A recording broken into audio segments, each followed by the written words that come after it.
Hello everyone. Before we start, make sure to like and subscribe to the channel and leave a comment with where you're from and what time you're watching. That way, YouTube will keep showing you stories just like this one. Now let's begin. I didn't want to go. I told Natalie she could take the phone back herself, but she just rolled her eyes in that way she always did when she wanted to shut the door on a conversation. "I've got too much going on," she muttered, like the words alone were enough to end it. Too much going on. That phrase had been popping up a lot lately, usually when I asked something she didn't want to answer. We'd been together 4 years, and the last 6 months felt like walking across a frozen lake in shoes with cracks in the soles.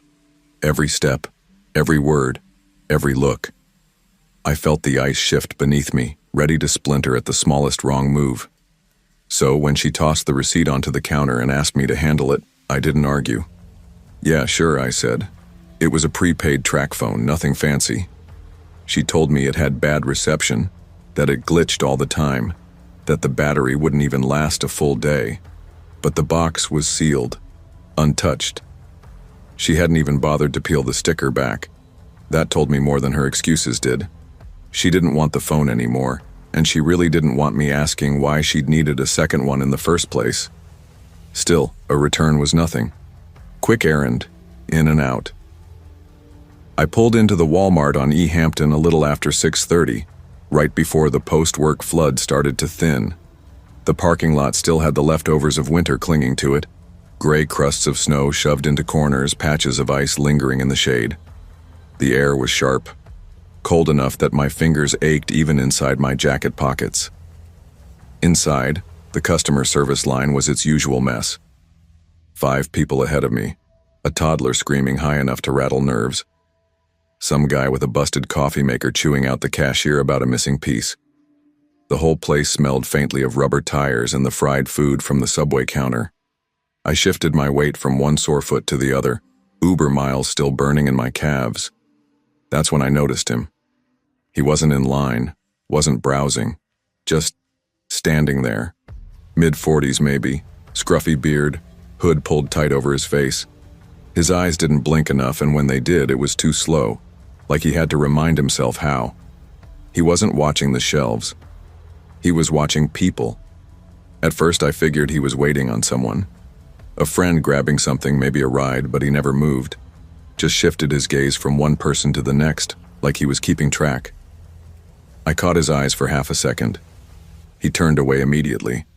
Too quickly, like I'd burned him by looking. By the time I reached the counter, I'd already clocked his new position. He'd drifted toward the prepaid phones a few feet from the return desk. Still hadn't picked anything up. The cashier looked like she'd been done with the day hours ago. Her name tag read, Cassandra. "Returning a track phone," I said, sliding the sealed box and the receipt onto the counter. "Card or cash?" she asked flatly. "Card." I felt him before I heard him. A weight, like a stare pressing between my shoulder blades. "Hey," a voice said, too close. I turned slowly. He was right there, closer than anyone should have been in that space. "You returning that track phone?" he asked, voice rough but casual, like we were already in the middle of a conversation. "Yeah," I said carefully. "Why?" "Just wondering. Thinking about getting one for my kid. They're kinda junk though, right?" I kept my answer short. "Didn't work well for us." "Mind if I see it? Just want to check the model." Cassandra's head snapped up. "Sorry, sir. We already processed it. He doesn't have the phone anymore." His hands went up like he was surrendering. "All right, chill." But something in my chest tightened, pulled taut like a rubber band stretched to breaking. I didn't like how fast he'd appeared, how casual he made it sound. I grabbed the refund slip and walked away. Didn't look back. Not yet. Outside, the air hit sharp and raw, reality cutting clean through. I didn't head straight for my car. Something buzzed under my ribs. Not quite fear, more like calculation. As the automatic doors hissed shut behind me, I glanced left. He wasn't going toward electronics. He wasn't leaving through the main lanes. He was drifting, easy and slow, toward the darker side lot. No bags, no receipt, nothing in his hands. Just a loose stride like a man with no reason to be anywhere but every reason to be moving.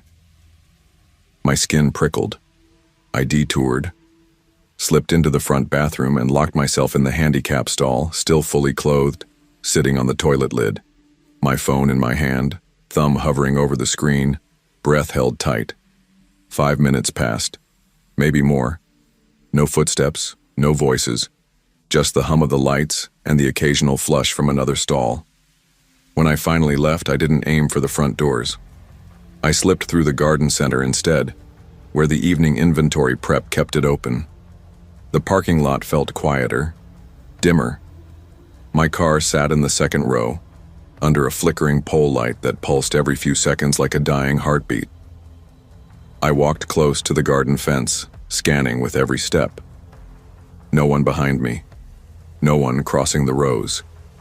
I slid my keys into my palm, just like Natalie had shown me last year. One between each finger, makeshift brass knuckles. She said she learned it in a self-defense class. I believed her then. I believed her now. I reached the driver's side and pressed the unlock button. That soft click hadn't even faded before I heard it. Footsteps. Not behind me, but off to the side. Quick, soft, deliberate, like someone moving over gravel. My head whipped around. Nothing. Just a few scattered carts, a rusted sedan 3 rows over, the pale orange glow of a distant pole light bouncing off chipped paint. No hoodie, no man, no figure anywhere. Still, I didn't linger. I slammed the door, locked it, and started the engine. My hands gripped the wheel tighter than they needed to, but I didn't drive straight home. I took the long way out, circling toward the freeway, looping back around Quincy, twisting through side streets. Maybe paranoia, maybe survival instinct. Sometimes paranoia keeps you breathing. When I finally pulled into the driveway, Natalie was on the couch, laptop open, one leg tucked under her. Didn't look up when I opened the door. "Return the phone," I said, tossing the receipt onto the coffee table. Thanks," she muttered, eyes glued to the screen. I hesitated, then said the words anyway. Weird thing happened. She finally looked up, curiosity faint in her expression. Not shock, not worry. Weird how? There was this guy, kept watching me in the store. Didn't buy anything. Tried to ask questions about the phone, then just walked out toward the lot. I waited him out, left through the garden center. She blinked slowly. That's weird, she said. That was it. No follow-up. No. Are you okay? No. What did he look like? I studied her face carefully. No surprise, no tension, just calm, practiced calm. Do you know him? I asked, voice low, probing. She frowned. What? No. Why would I? I don't know. Maybe because you're acting like this happens all the time. She closed her laptop with deliberate slowness. Jordan, maybe you're just tired. Creeps exist. That doesn't mean it's about you. I wanted to believe her. I really did. But something in her voice was too even, too practiced, too rehearsed. Over the next few days, I couldn't shake it. The way he asked about that phone, the way Natalie didn't react, the way she closed her laptop, not startled, not curious, just careful. I did something I hadn't done in months. I checked her call log, not on her phone, but on her laptop. She'd left it open, gone to the shower. I clicked through her browser history. Not social media, not texts, maps searches, queries about Denver burner phone plans, instructions on how to text anonymously. One listing made me freeze. Craigslist, personal services, just a phone number. I wrote it down, tried calling it from a blocked number the next day. No answer. Later that evening, I asked her calmly, "Was that phone really for you?" She didn't answer. She just left the room. It's been 3 weeks since that night. We don't talk much anymore. She keeps her phone locked, location off. I sleep less, drive more, keep my eyes open in parking lots. I think about that man in the hoodie more than I want to, about what might have happened if I'd gone straight to my car, if I'd shown him the phone, if he'd been waiting for someone else entirely. There's no ending here. No arrest, no confrontation, just quiet spaces where trust used to live. But I still scan everywhere I go. I always back into parking spots now because even when the threat disappears, the lesson doesn't. The people closest to us don't always tell us everything. Strangers often tell us nothing at all. Trust is fragile. Instincts are louder than excuses. And sometimes the scariest part isn't what someone did. It's what they almost did while you weren't looking. Stay aware, ask the hard questions, and never ignore the silence between the answers.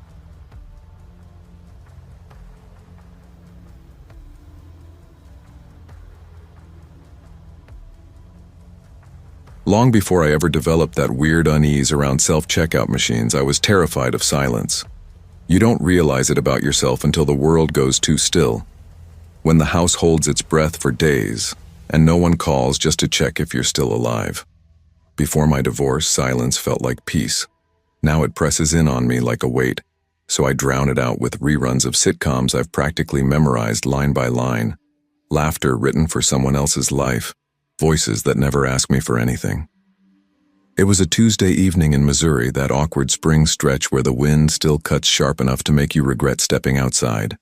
I remember standing in the kitchen debating if I should just order takeout again. But my fridge had given up on me days ago. Nothing but mustard and a bag of grapes that had shriveled into something resembling marbles. My stomach twisted with hunger. The day hadn't helped. One of my juniors had plagiarized a full essay on Of Mice and Men, not even subtle. Just copy and paste spark notes, bolded headings and all. When I reported it, the principal shoved it back in my lap like a hot coal. "You're good at these things, Emily.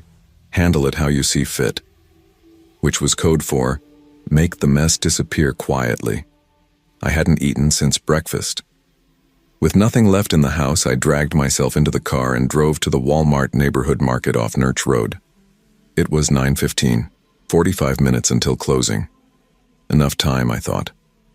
The parking lot was mostly deserted, buzzing fluorescent lights casting everything in that pale, sickly glow.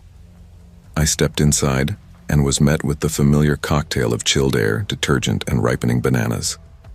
The place felt hollow, its quiet broken only by the rhythmic clatter of a teenage stockboy refilling bags of frozen peas.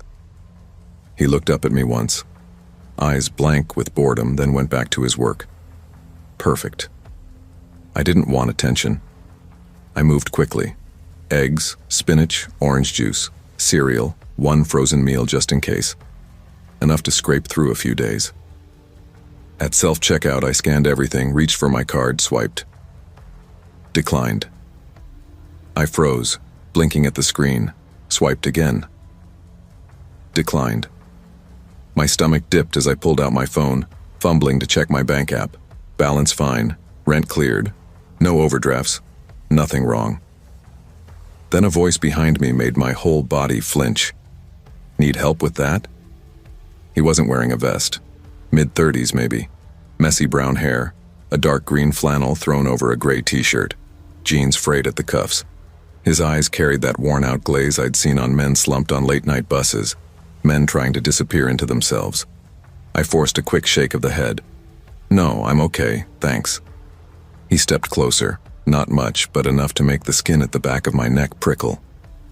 "Sometimes these things glitch," he said casually. "Happens to me. Try cash." "I don't have any." He didn't move, just stood there like he belonged, like the air between us was his to occupy. I darted a glance around. The teenage stalker was gone. The register desk sat abandoned. The market felt suddenly cavernous, empty. "I think I'll just leave it," I managed, pressing a smile that hurt. My thumb jabbed the cancel button. The scanner let out a sharp, irritated beep that seemed far too loud. I turned away, basket left behind, and headed for the sliding doors. As I neared the exit, I heard his voice again, barely a whisper, yet it pierced straight through me. "I know what it's like when it gets tight." I didn't answer, didn't slow down. But the words clung, sticky and wrong. It hadn't just sounded like a comment about money. It felt sharper, more intimate, like he'd been peering straight into something I hadn't said aloud. Outside, my hands trembled as I fumbled with the car lock. I glanced back once, the glass doors stayed closed, no figure following. Still, I cranked the heat to full blast and gripped the steering wheel so tightly my knuckles ached all the way home, as if it could anchor me to reality. The next day I tried to shake it off, called it one of those strange encounters you laugh about later, some awkward guy hovering at checkout, lonely, maybe unstable, maybe just trying to help in the only way he knew how. That's what I told myself out loud as I dressed for work, though my eyes kept flicking over my shoulder in the teacher's lounge, scanning parking lots, checking windows like I expected him to materialize outside. I didn't tell anyone, how could I? I teach 16-year-olds how to dissect symbolism, write essays that pretend to be personal. I couldn't walk into the front office and confess. A man looked at me funny while I was buying spinach. But then the strangeness grew teeth. Right after lunch, a phone notification buzzed. Your Walmart account was accessed from a new device. My mouth went dry. Walmart account? I hadn't even realized I had one. But the app opened easily enough, and there it was, an iPhone, Kansas City. Not mine. 2 password reset attempts made overnight. My stomach dropped like a stone. I changed the password immediately, set up 2-factor authentication. That night I went on a frenzy, updating everything. Google, bank, school login, Amazon, even Netflix. And the whole time I whispered under my breath, "It's a coincidence. It has to be a coincidence." But even as I said it, I didn't believe myself. By Friday, the school's IT department reached out. "Emily, we've noticed unusual activity on your email. Multiple login attempts from out-of-state IPs. We're resetting your credentials just to be safe." I thanked them, smiled like it was no big deal. But it wasn't fine. At night, I'd pass by the living room window and feel the sting of being watched. The streetlight outside, normally dull and familiar, seemed harsher, bleaching the sidewalk in a way that left shadows too dark to ignore. My dreams grew muddy, restless. I'd jolt awake with the heavy certainty of someone's eyes pressing down on me. And that sentence, "I know what it's like when it gets tight," gnawed at me. It wasn't a casual financial metaphor. It felt heavier, like hands around a throat, a warning, a promise, a trap snapping shut. The following Tuesday, I stayed home, ordered groceries online. It felt like defeat, but I couldn't stomach that parking lot again. Not yet. I tracked the delivery window like a hawk, my pulse hammering every time a car slowed outside. When the knock came, I checked the peephole. Just a teenager, acne and earbuds. Harmless. I thanked him quickly, shut the door, locked it, and leaned against the frame until my heart stopped racing. But something in the order was wrong. I'd asked for almond milk. 2 bottles showed up. Apples never came. And tucked in the cereal bag, folded neatly between Cheerios and a can of soup, was a receipt for items I hadn't ordered: men's thermal socks, a flashlight, a prepaid phone card. None of them appeared on my account. None of them were charged to me. It was like someone else's purchase had bled into mine. I called customer service, gripping the phone hard. The woman on the other end was polite but puzzled. "That's not possible, ma'am. Orders are bagged individually. Could it have been swapped from another cart?" "Not usually," she admitted when I pressed. "Each picker has their own bin, but I'll escalate the issue." I thanked her, hung up, and stared at the flashlight. Cheap plastic casing, still sealed. Something about it made my stomach clench. I tossed it in the trash. That night, the power blinked out. Just for a moment. Every room sank into pitch dark. The heater died. The fridge stopped humming. Then it all roared back to life, lights flickering. A blip, the power company later said. But I didn't sleep. I lay awake, listening, waiting, every creak of the house sharpening into threat. By Thursday, I couldn't take it anymore. I went back to the store. Not because I wanted to, because I needed proof. Proof that he existed. Proof I wasn't unraveling. The Walmart looked exactly the same. Fluorescent lights buzzing, carts rattling, staff visible in their vests. I parked close, checked my mirrors 3 times, and finally stepped out. I moved quickly. Eggs, apples, bread, milk. My eyes scanned every aisle, every end cap. Nothing. Not in frozen foods, not by checkout. I paid in cash. On the way out, something caught me. A corkboard near the doors plastered with community ads, babysitters, piano lessons, dog walkers, and in the corner a flyer, black and white, grainy, a face. Missing. Name, Jeremy L. Last seen April 2022, wearing green flannel shirt. I froze. The eyes, the tired mouth, it was him. Even the shirt matched. My hand shook as I snapped a photo before forcing myself outside. At home, I searched. Nothing but a low-res copy of the same flyer. No news articles, no updates, no follow-ups. The original Reddit thread had vanished into silence. No comments, no chatter. As if he had never been. That Friday, an envelope arrived. No return address. Inside, a single Walmart receipt with my name printed at the top. Dated Tuesday, the night I saw him. Items listed: eggs, spinach, cereal, orange juice. Total 1914s. Payment, cash. But I hadn't bought them. I'd left them at the register. I stared until my vision blurred. That receipt should not exist. It pointed to a transaction I never completed. Or worse, one I couldn't remember completing. I shredded it, then burned the pieces in a dish on my balcony, watching until only gray flakes remained. I haven't shopped at that store since, but late at night, scrolling, something always flickers. A banner ad I don't remember clicking, a password reset email I didn't request, and always, that voice, curling like a whisper from behind me in a deserted aisle.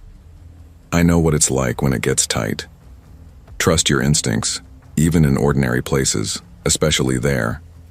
When something feels wrong, it usually is. Discomfort is a warning. Fear isn't weakness, it's protection.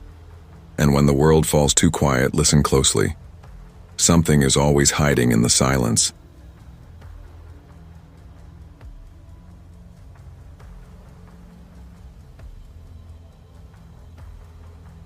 People think the worst part of a breakup is the leaving. The bags by the door, the crying in the bathroom, the social media block. But that wasn't it. Not for me. The real pain came later. The quiet. The way silence made you wonder if you'd made the whole thing up because nobody else ever saw it. Not the manipulation. Not the twisting of words until you doubted your own memory.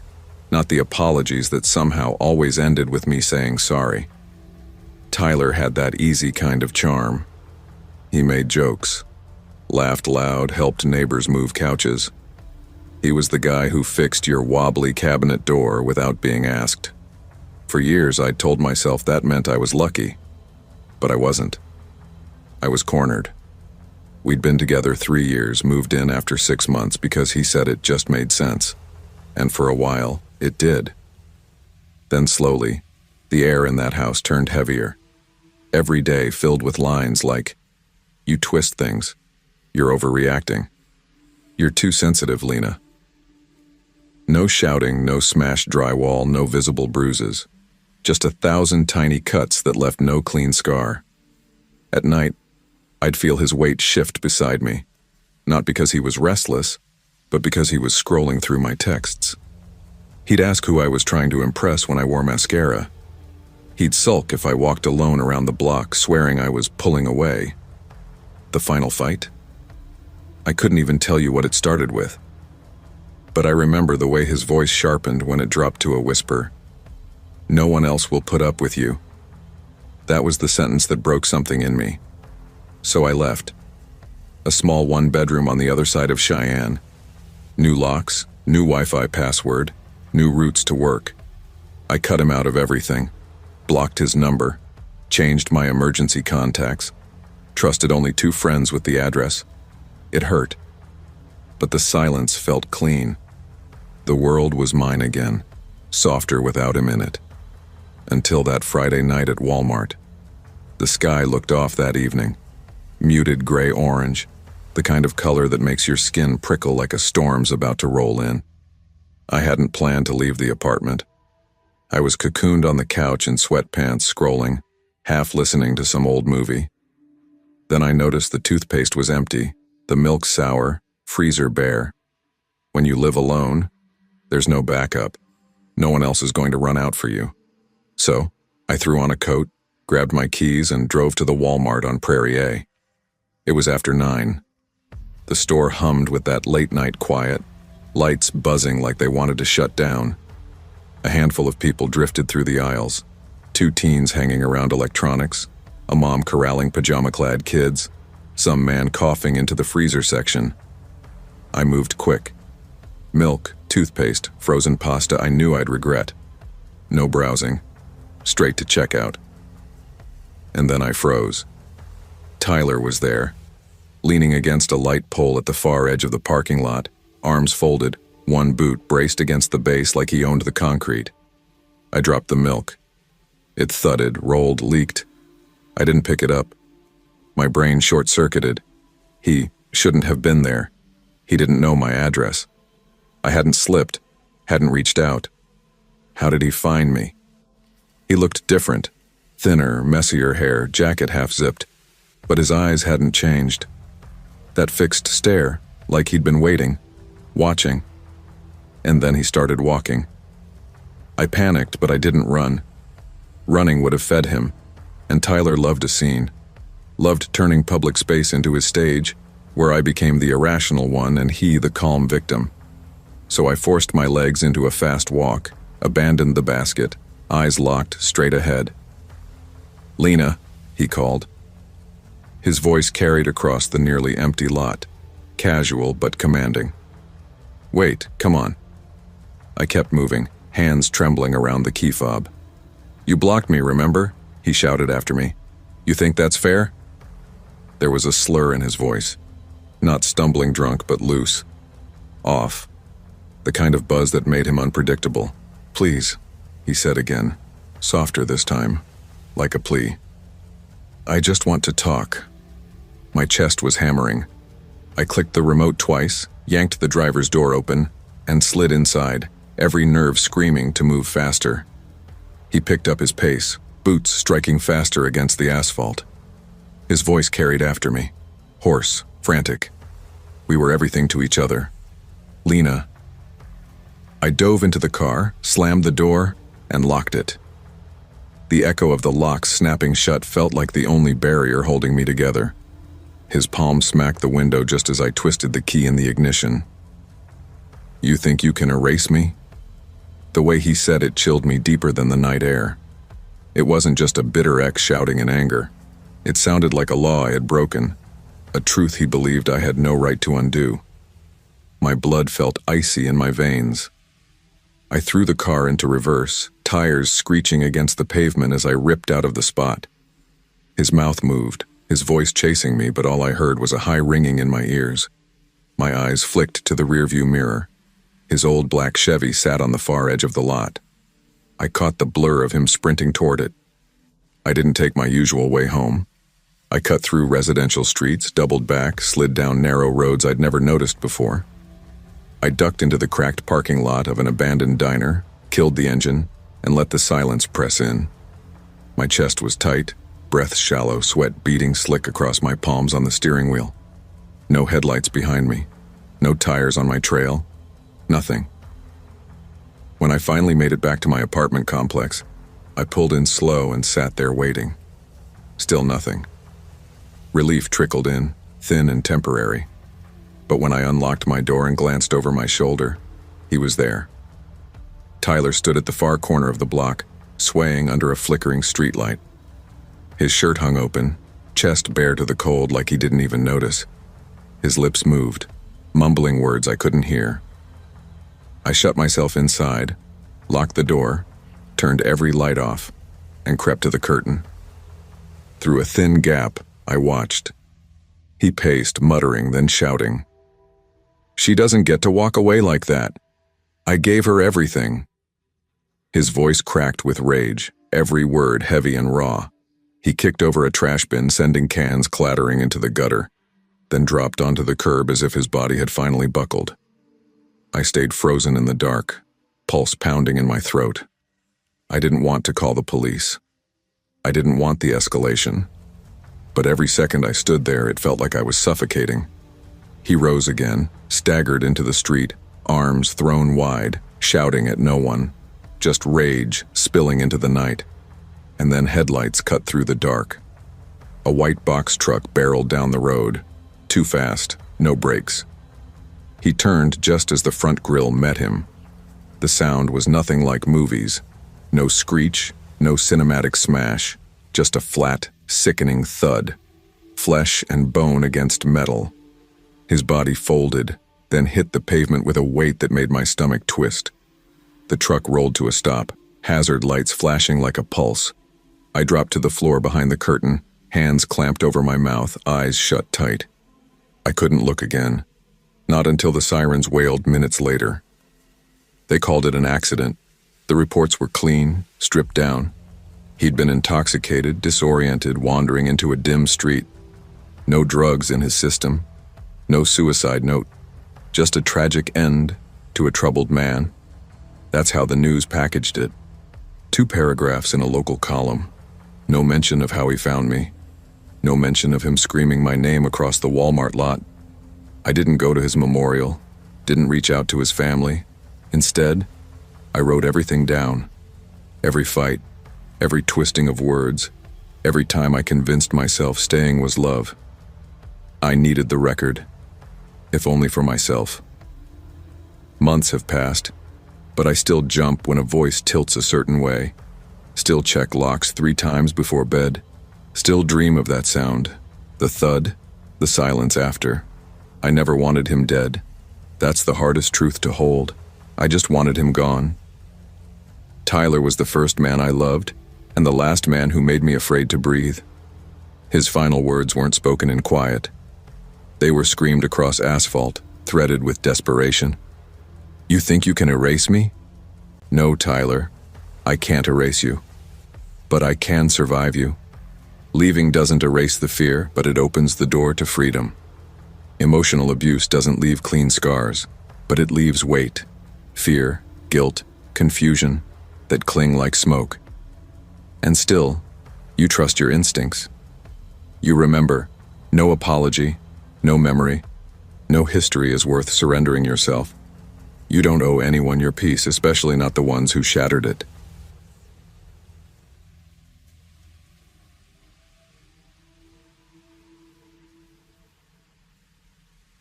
It's unsettling how quickly ordinary life can tilt into something dangerous. For most people, Friday nights meant laughter, restaurants, and maybe a late movie. For me, Friday nights meant Walmart. After clocking out of my second part-time job, I'd swing by and pick up Noah, and together we'd head to the Stillwater Supercenter for groceries. It was our little ritual, predictable and grounding. I tried to keep life steady for him. He needed that. Noah's 15. He's my younger brother, but in practice, I've been more like his guardian ever since our parents died 3 years ago. He's autistic, he can talk, he understands a lot, but the world hits him harder than it does most people. Loud noises, sudden changes, anything unpredictable. It's like a fire alarm goes off inside his head. A toddler shrieking, a shopping cart slamming, someone raising their voice. All of it could push him to the edge. That's why we had a system.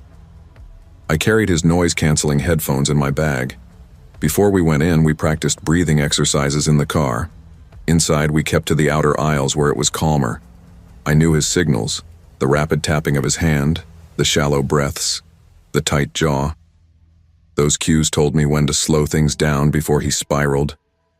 But that night, the moment we stepped through the sliding doors, something felt wrong.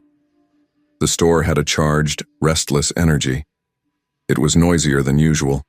Shelves half-stocked, carts bottlenecked in narrow aisles, kids crying in multiple directions.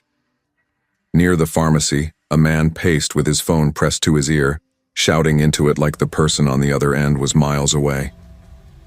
I reached instinctively for Noah's hand. His palm was already clammy. He stiffened at my touch. "Hey," I whispered, giving him a small smile. "Just groceries. In and out." He nodded but clung to my elbow like he always did when things felt too big. We moved quickly.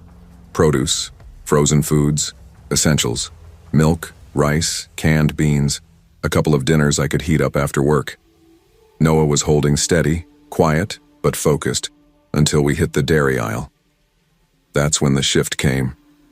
Without warning, he dropped the armful of items he'd been carrying. They hit the tile with a dull thud. His hands flew to his ears. He crouched, rocking lightly, breaths coming in sharp bursts. I crouched with him, creating a shield between him and the passing carts. "Noah, look at me.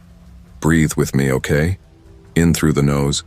1, 2, out through the mouth." He tapped his thighs like a metronome. His eyes darted, wild but searching. I dug into my bag and pulled out the headphones. He grabbed them and shoved them on, pressing the cups tight against his ears. When his gaze met mine again, his eyes were wide, silently begging me to anchor him. I nodded, squeezing his shoulders gently. This wasn't the worst episode. I'd handled worse. His breathing was slowing, his rocking easing, when a different sound cut through. The man's voice. Louder now. No phone in his hand this time. "You think I don't see what you're doing? Following me around like I'm some criminal." He was yelling at a Walmart employee, an older man in a yellow vest. The employee looked startled, speaking low and careful, but the angry man wasn't calming down. He jabbed his finger toward him, then suddenly spun on a nearby shopper. "What you looking at, huh? Think you're better than me?" I rose slowly, helping Noah back onto his feet, steering him toward the exit of the aisle. My pulse hammered. We needed distance, but we weren't quick enough. The man's head snapped our way. His voice hit like a crack. You're staring too? What's with everyone watching me tonight, huh?" I froze, my hand tightening around Noah's shoulder. I kept my eyes down, tried to make us small, unthreatening. "We're not," my voice came out tight. "We're not staring, sir." "You people," he snarled, his lip curling. "Always acting like you're better. Always judging." Noah whispered under his breath, his voice muffled under the headphones. A script. He had a few he used when he needed comfort. I couldn't make out the words, but the repetition was steady, desperate. That's when the man locked on him. "What's wrong with him, huh? He mocking me?" He took a step closer, shoulders squared, fists twitching like he was balancing on the edge of violence. I moved in front of Noah, every nerve on fire. "He's not mocking you," I said, forcing my voice to stay steady. "He's autistic, please leave us alone." The word, autistic, set him off like a spark to gasoline. His jaw tightened, nostrils flaring. His whole frame leaned forward, and for one sickening second I thought he was going to swing at me. Then, mercifully, another voice cut through. "Sir." A manager appeared, maybe mid-30s, his tie loose around his neck, a walkie-talkie in his hand like it was a badge. He stepped right between us and the man, his stance calm but firm. "Sir, I need you to come with me. Let's take a walk. Right now." "I'm not doing anything," the man barked, voice echoing through the aisles. His eyes darted, bloodshot and restless. "She asked you to walk away," the manager replied evenly, his body angled just enough to block the man's view of us. His voice carried authority but not aggression, like he'd handled scenes like this before. The man's chest heaved. He stood rigid, lips moving as if he were arguing with someone only he could hear. Then he muttered something low, a guttural sound that didn't reach words. It sent a chill through me because I couldn't catch it. Whatever he said, it wasn't for us. Finally, he pivoted sharply and stalked off, the manager trailing him at a careful distance. My lungs emptied so violently my vision blurred. Noah was glued to my arm, his fingers digging in, his eyes dazed with shock. We made it to checkout like fugitives sneaking across a border. Self-service. No lines, just beeps and bags. My hands flew. Eggs, oatmeal, soap. I didn't check prices. Didn't even check the screen, just paid, snatched the receipt, and shoved everything into the cart. We moved like the store was on fire. At the car, my urgency tripled. I got Noah strapped in first, his headphones already clamped tight. He curled into the seat as I threw the groceries into the trunk without order, plastic bags crinkling like warning sirens. My hands shook so badly I dropped the keys once before sliding into the driver's seat. The engine turned over, headlights flaring against the deepening dusk. The sky above had shifted to a bruised gray-blue, violet bleeding at the edges. "Let's just go," I whispered. "Let's get home." I shifted into reverse, then froze. He was there, standing directly behind the car. The man, smiling. My chest caved in, breath trapped somewhere between ribs. He wasn't raging anymore. He looked entertained, like he was toying with us.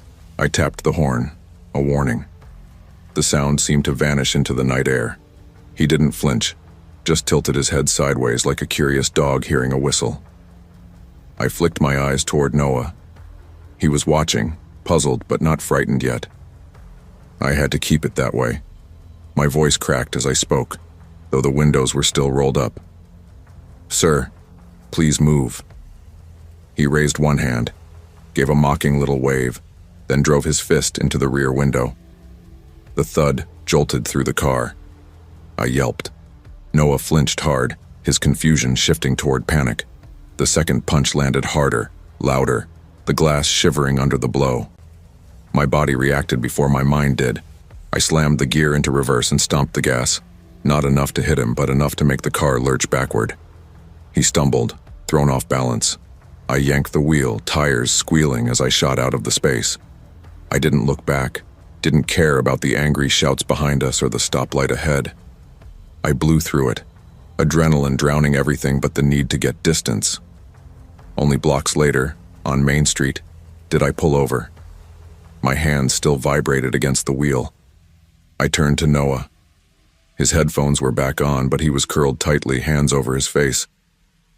"I'm sorry," I whispered, though the words felt hollow. He didn't respond. Later that night, the police confirmed what I already feared. He had a history. Assault charges spanning years, trespassing, disturbing the peace. One report said he'd locked himself in a fast food restroom and shattered a mirror with his fists. Another, at a bus station, where he attacked a stranger for staring too long. He'd been banned from stores before. Part of it's mental health, an officer explained, as if that softened anything. But dangerous is dangerous. I filed the report. They said they'd pull the footage, follow up, but I could hear it in their tone. Because no one was hurt, because we managed to get away, nothing serious would come of it. That night I lay awake staring at the ceiling, the scenes replaying, twisting. What if we'd left 2 minutes later? What if I hadn't spotted him behind the car? What if the manager hadn't stepped in? Noah wouldn't have been able to run. The noise, the chaos, it would have locked him in place. And me? I don't know what I would have done. But I know what could have happened. And here's what I've come to understand. Walking away doesn't always mean you're safe. Sometimes danger follows. Sometimes it waits. Staying alert can save your life, but sometimes speaking up can save someone else's. We're told to avoid confrontation, and often that's wise. But there are moments, small, shivering moments, when stepping between danger and someone vulnerable isn't optional. It's survival. Not everyone has the ability to shield themselves, and when we do, we have to, even if our hands shake, even if our voice trembles. Courage doesn't feel heroic in the moment. It feels raw, desperate, like clinging to a ledge. It doesn't feel like bravery at all, it feels like survival.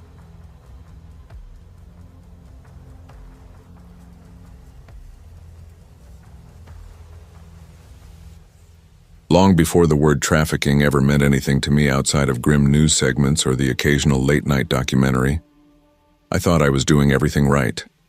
I was 28, a single mom doing my best to keep the pieces together. My name's Callie Mendes. I worked full-time at a medical clinic on the south side of Albuquerque, juggling rent, daycare, bedtime stories, and a 4-year-old who still thought I could fix anything just by kissing it.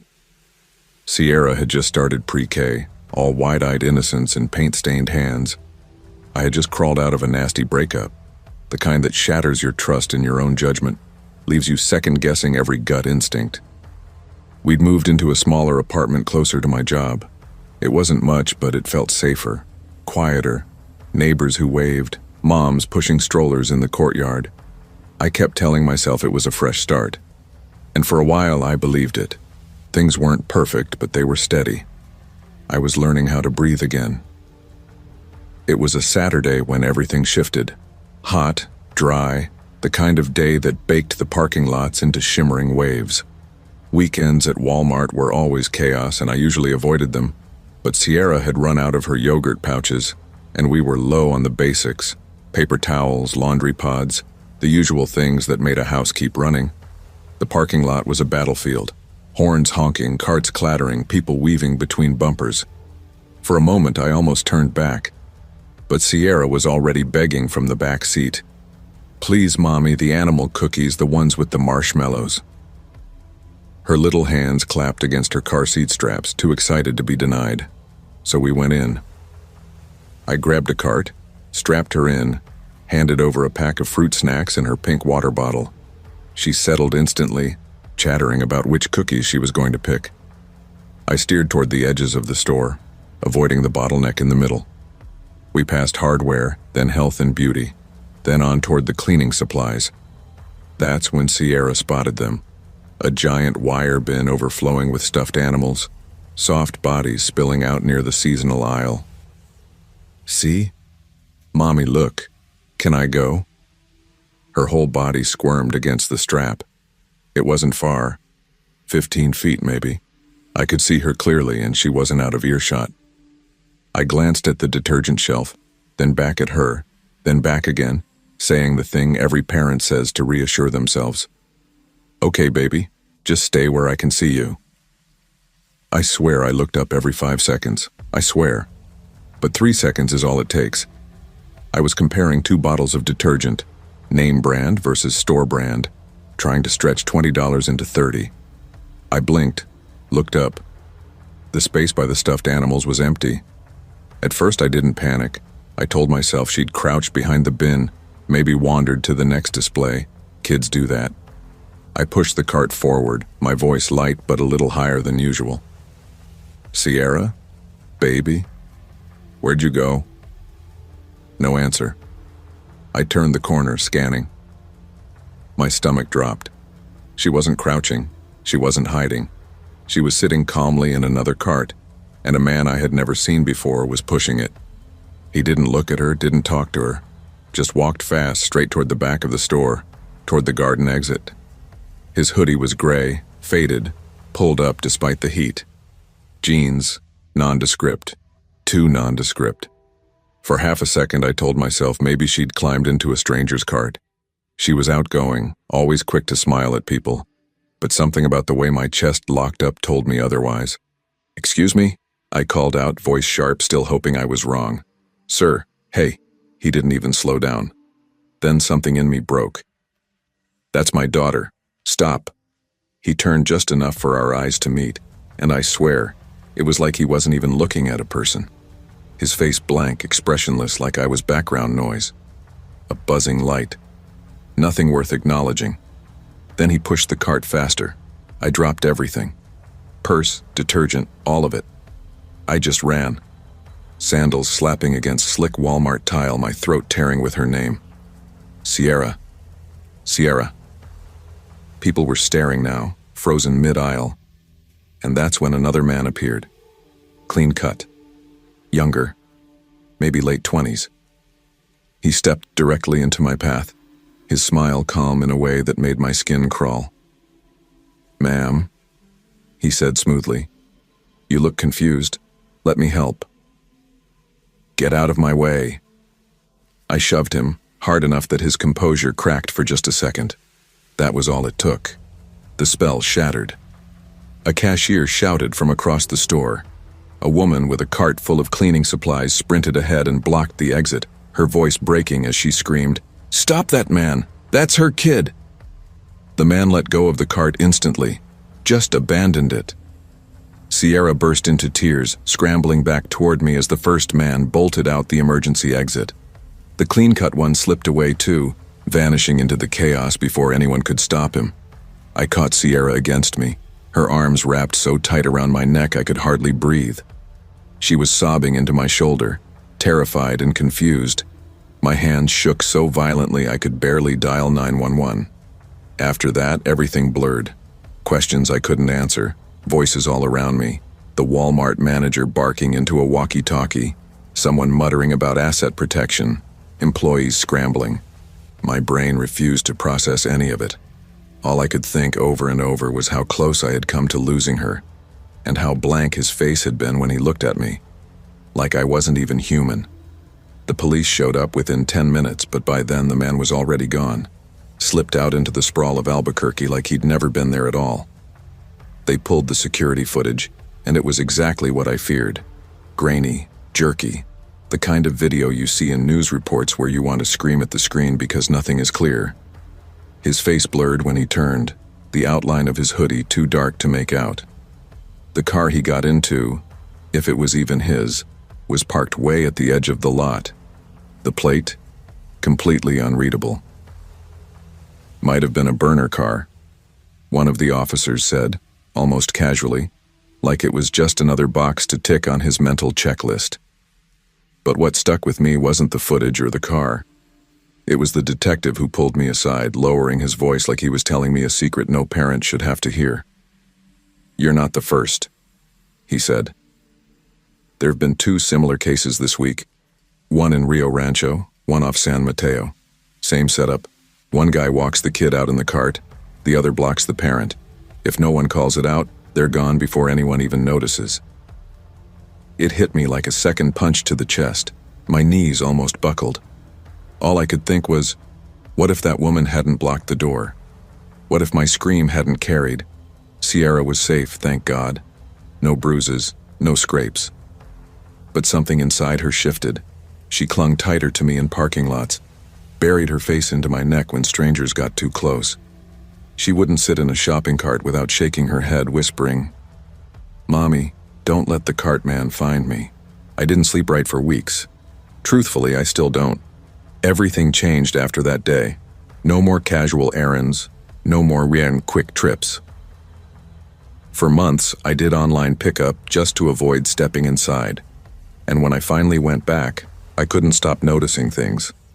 How easy it was to distract someone. How many parents had their backs turned while scrolling their phones, their kids dangling their legs from carts like bait. I'd find myself staring at those kids, heart pounding, wanting to grab the parents and shake them. To shout, "Don't look away, not even for a second." But you can't say that to strangers without sounding unhinged. So I focused on Sierra. I enrolled her in a safety class at the community center. They taught her how to scream, how to say, "You're not my parent." If anyone ever tried to take her hand, at home, I drilled it with her. She hated it, rolled her eyes, groaned, but I didn't care. I also bought a tiny GPS tracker that clips into her shoe, just in case. The world didn't change that day. But mine did. I learned that predators don't always look like predators.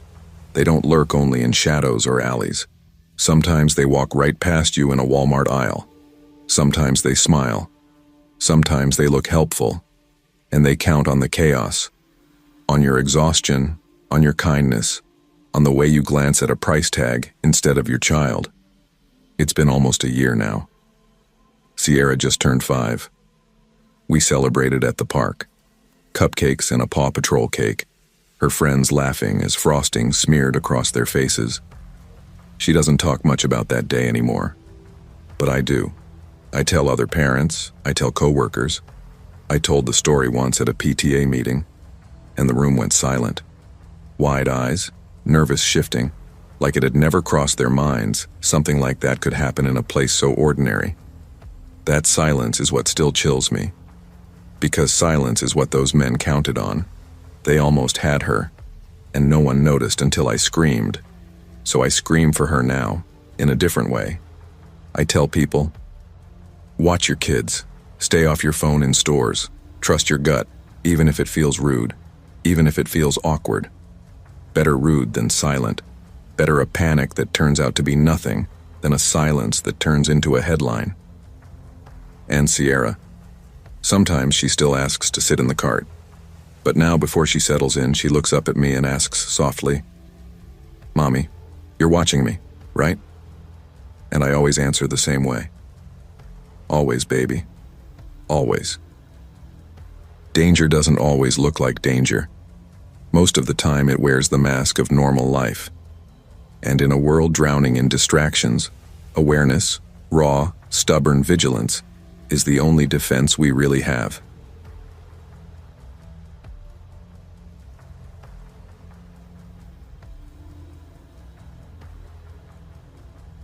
I never walk into Walmart planning to stay long.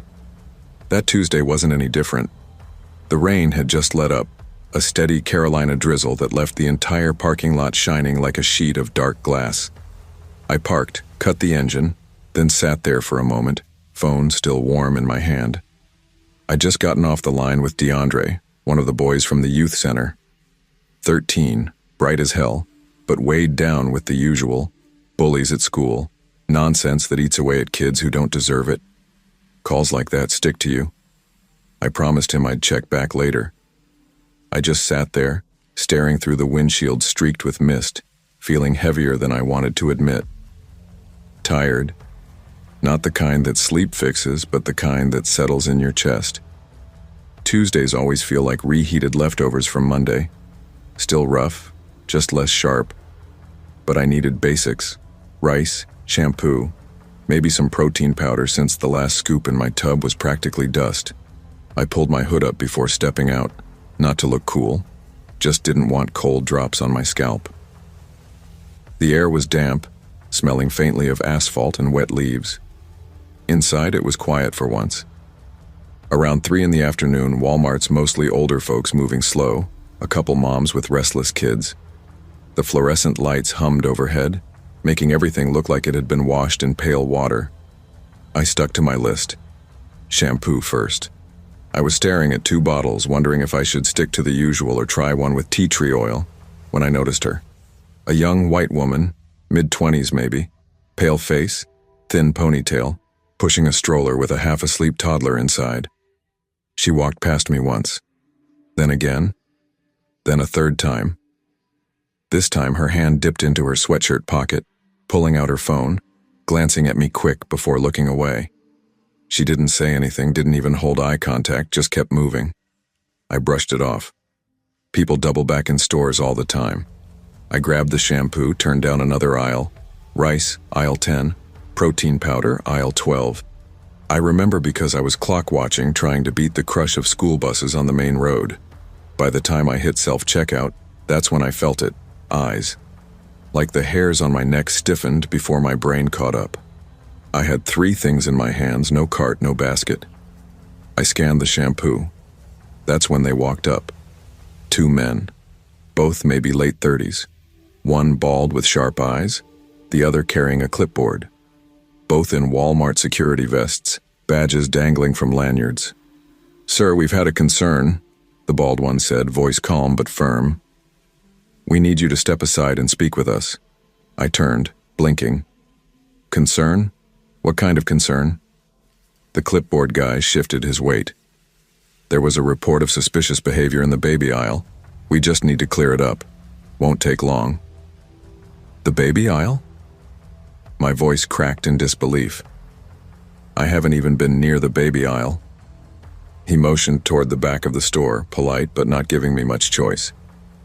"Let's just step back here." They didn't touch me, didn't grab me, but they didn't have to. Every pair of eyes around us locked on me. The cashier pretending not to stare. An older woman clutching laundry soap like it might spill. A teenager holding a bag of Takis mid-air, frozen. Their looks burned hotter than any handcuff could. I followed the 2 men past the registers, past electronics, down the gray hallway where the floor tiles changed from white to dull concrete. The air shifted, industrial, colder. They led me into a cramped office cluttered with papers and an old coffee maker.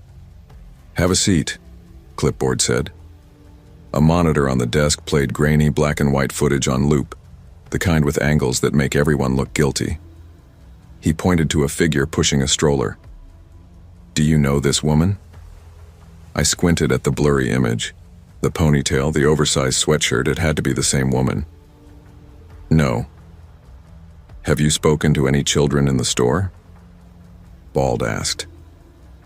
A laugh escaped me before I could stop it, not amusement, just disbelief breaking through nerves.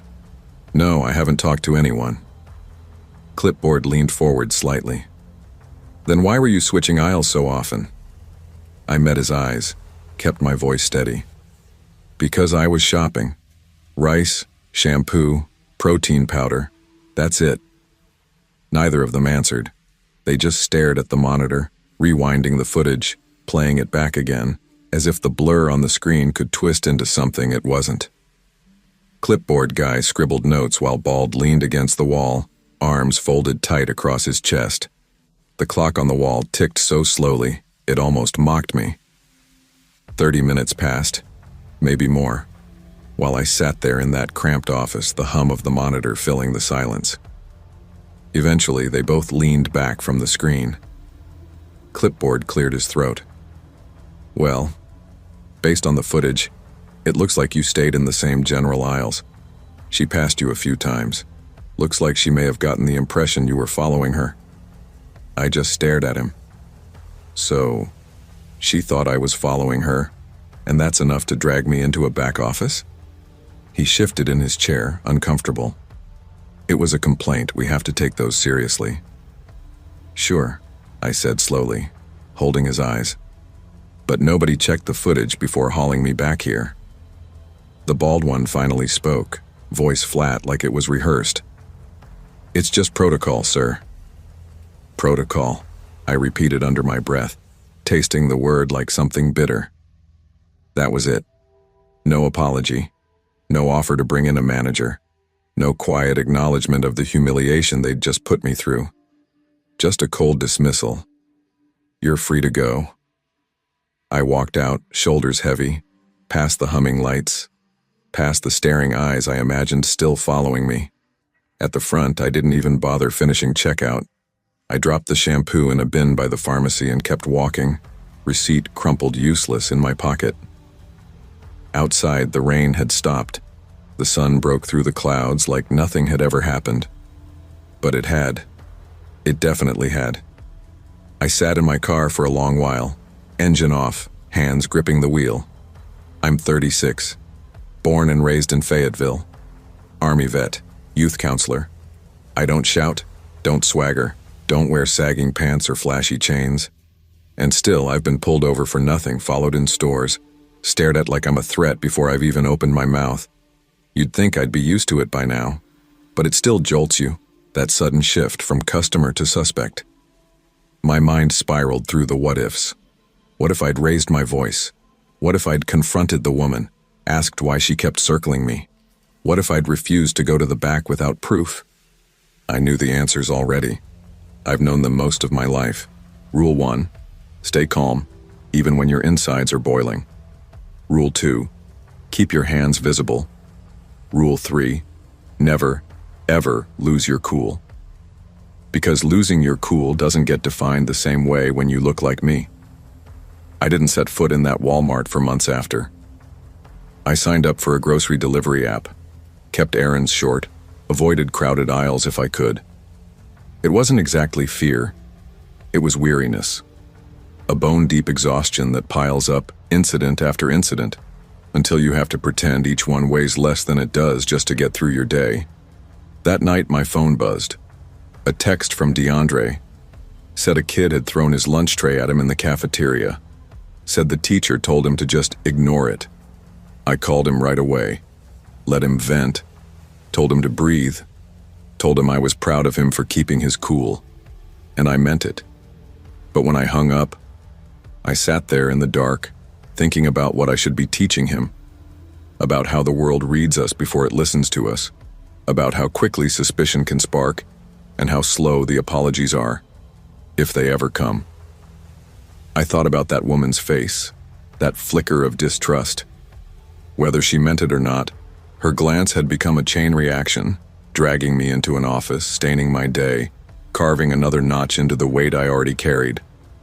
I tell the kids at the center, control what you can control, and I believe it. But I wish I could promise them more. I wish I could tell them the world would see them clearly, fairly. Sometimes all I can do is tell them, stay calm, be smart, make it home. Because perception shapes reality, but not always truth. And in this world, fear and bias can turn an ordinary moment into an accusation. That's the part I want them to understand. What you think you see could ruin someone else's day or their life.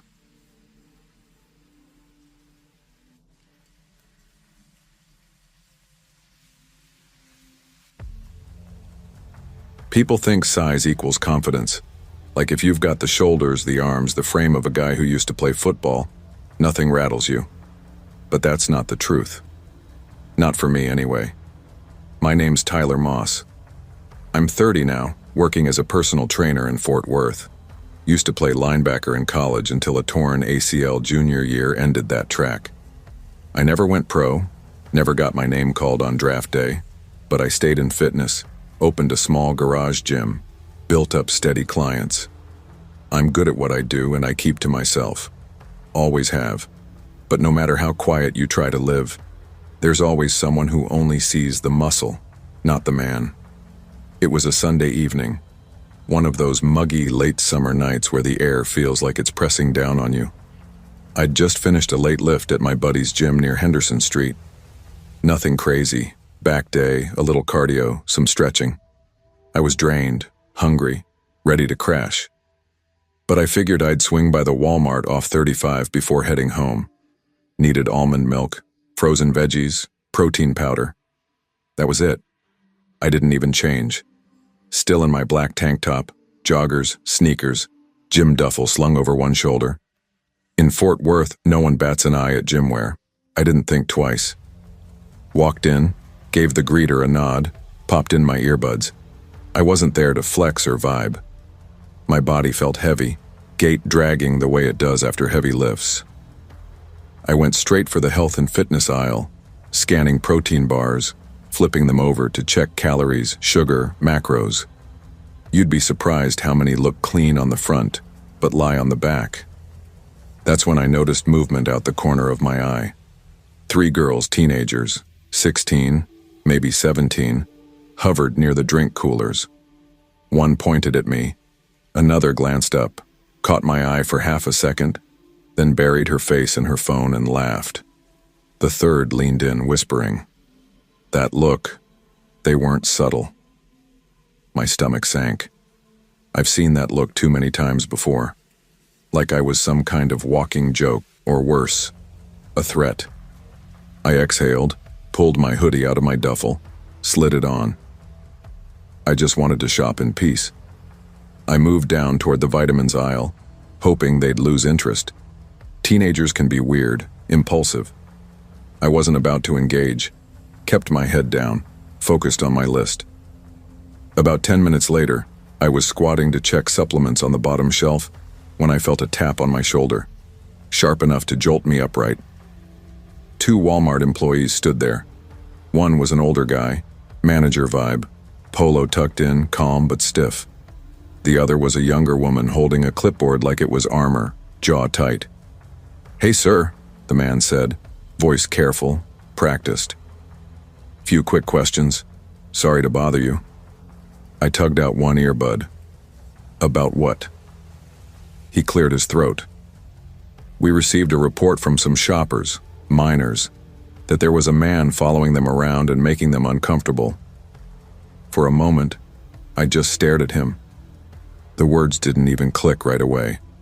Following them? My chest went tight. The woman shifted, clutching the clipboard closer. The man gave a little nod, polite but firm. "We just have to follow up on any complaints. Would you mind stepping into the office real quick?" Every instinct screamed to say no, to push back. But I knew better. Arguing would make it worse. So I nodded. I'd never been inside a Walmart security office.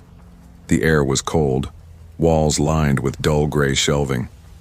A monitor flickered in the corner, grainy footage playing from overhead cameras. The manager motioned toward a plastic chair. "This is aisle 6, he said, tapping the keyboard. "This is where the complaint started."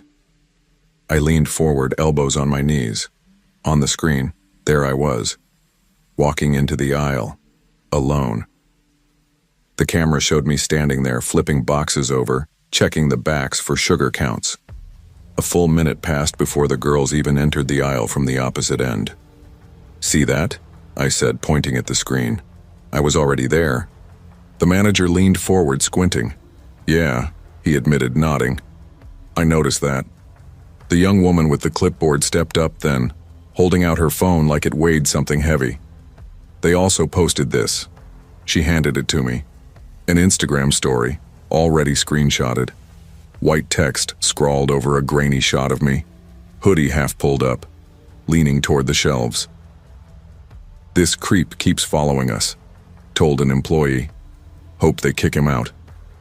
My heart plummeted. The post already had 300 likes, a trail of comments, fire emojis, a laughing face. "I didn't even look at them," I said, slow and flat, like I had to force each word out. 3 aisles, tops, didn't talk to them, didn't move toward them. I walked. The woman shifted, expression flickering. She wasn't accusing me anymore. She just looked uncomfortable, like she realized what this actually meant. "Look," I said, pulling my phone from my pocket, unlocking it. "Here's my GPS. I got here 18 minutes ago. I've been texting my cousin about dinner the whole time. You can track it." I stayed in this section. They reviewed the footage, rewound, checked angles. Same result every time. Me, standing alone, browsing shelves, moving with no urgency, no direction toward the girls, just proximity. The manager leaned back, exhaling. "You're good, man. Sorry again. You know how things are now." I stood slowly, hands at my sides. "Yeah," I muttered. "I know." When I left the office, I saw them near checkout, laughing, one girl holding her phone up. She glanced at me, whispered something. "He looked so mad," I caught in the air. They didn't even notice I didn't look at them, didn't scowl, didn't say a word. I just walked past, out the doors. My cart sat abandoned in the aisle behind me. I didn't want the groceries anymore.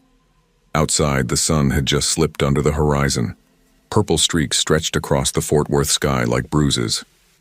I sat in my car with the engine off, silence filling the cabin, headlights from passing trucks sweeping over me. It wasn't the first time. Once, a mom in a coffee shop pulled her daughter closer when I walked in. Another time, someone accused me of blocking their car in a parking lot while I was just loading groceries into my trunk. It's not always dramatic. Sometimes it's just a glance, a subtle recoil, a slow, steady drip of suspicion, a lifetime of people deciding who I am before I open my mouth. I didn't cry, but my hands shook against the steering wheel, not from anger, just exhaustion. The weight I carry isn't only in my shoulders or arms. The next morning, I didn't go to the gym.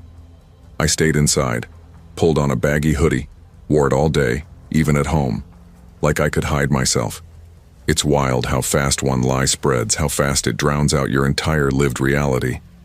That Instagram post, people believed it without hesitation. No one asked what really happened. No one thought maybe they misread it. Being misunderstood is one thing. Being seen as dangerous for existing, for standing in the wrong aisle at the wrong time, that's something else entirely. It took a week before I slid back into routine, back to training clients, back to Walmart even. But the tension never left. Shoulders that never fully relax. Eyes that track movement in my periphery, just in case someone else decides I make them uneasy. And the worst part? I know it'll happen again. Maybe not this month, maybe not this year. But someday, someone will decide I look like the kind of man who could, and that alone will be enough. Assumptions are sharp things. Judging someone by their body, their presence, their size. It cuts deep, especially when that judgment gets amplified online. What feels like a joke or a moment of caution to one person can wreck someone else's peace. See people, not shadows. Think before you post. And if you're unsure, choose compassion over fear.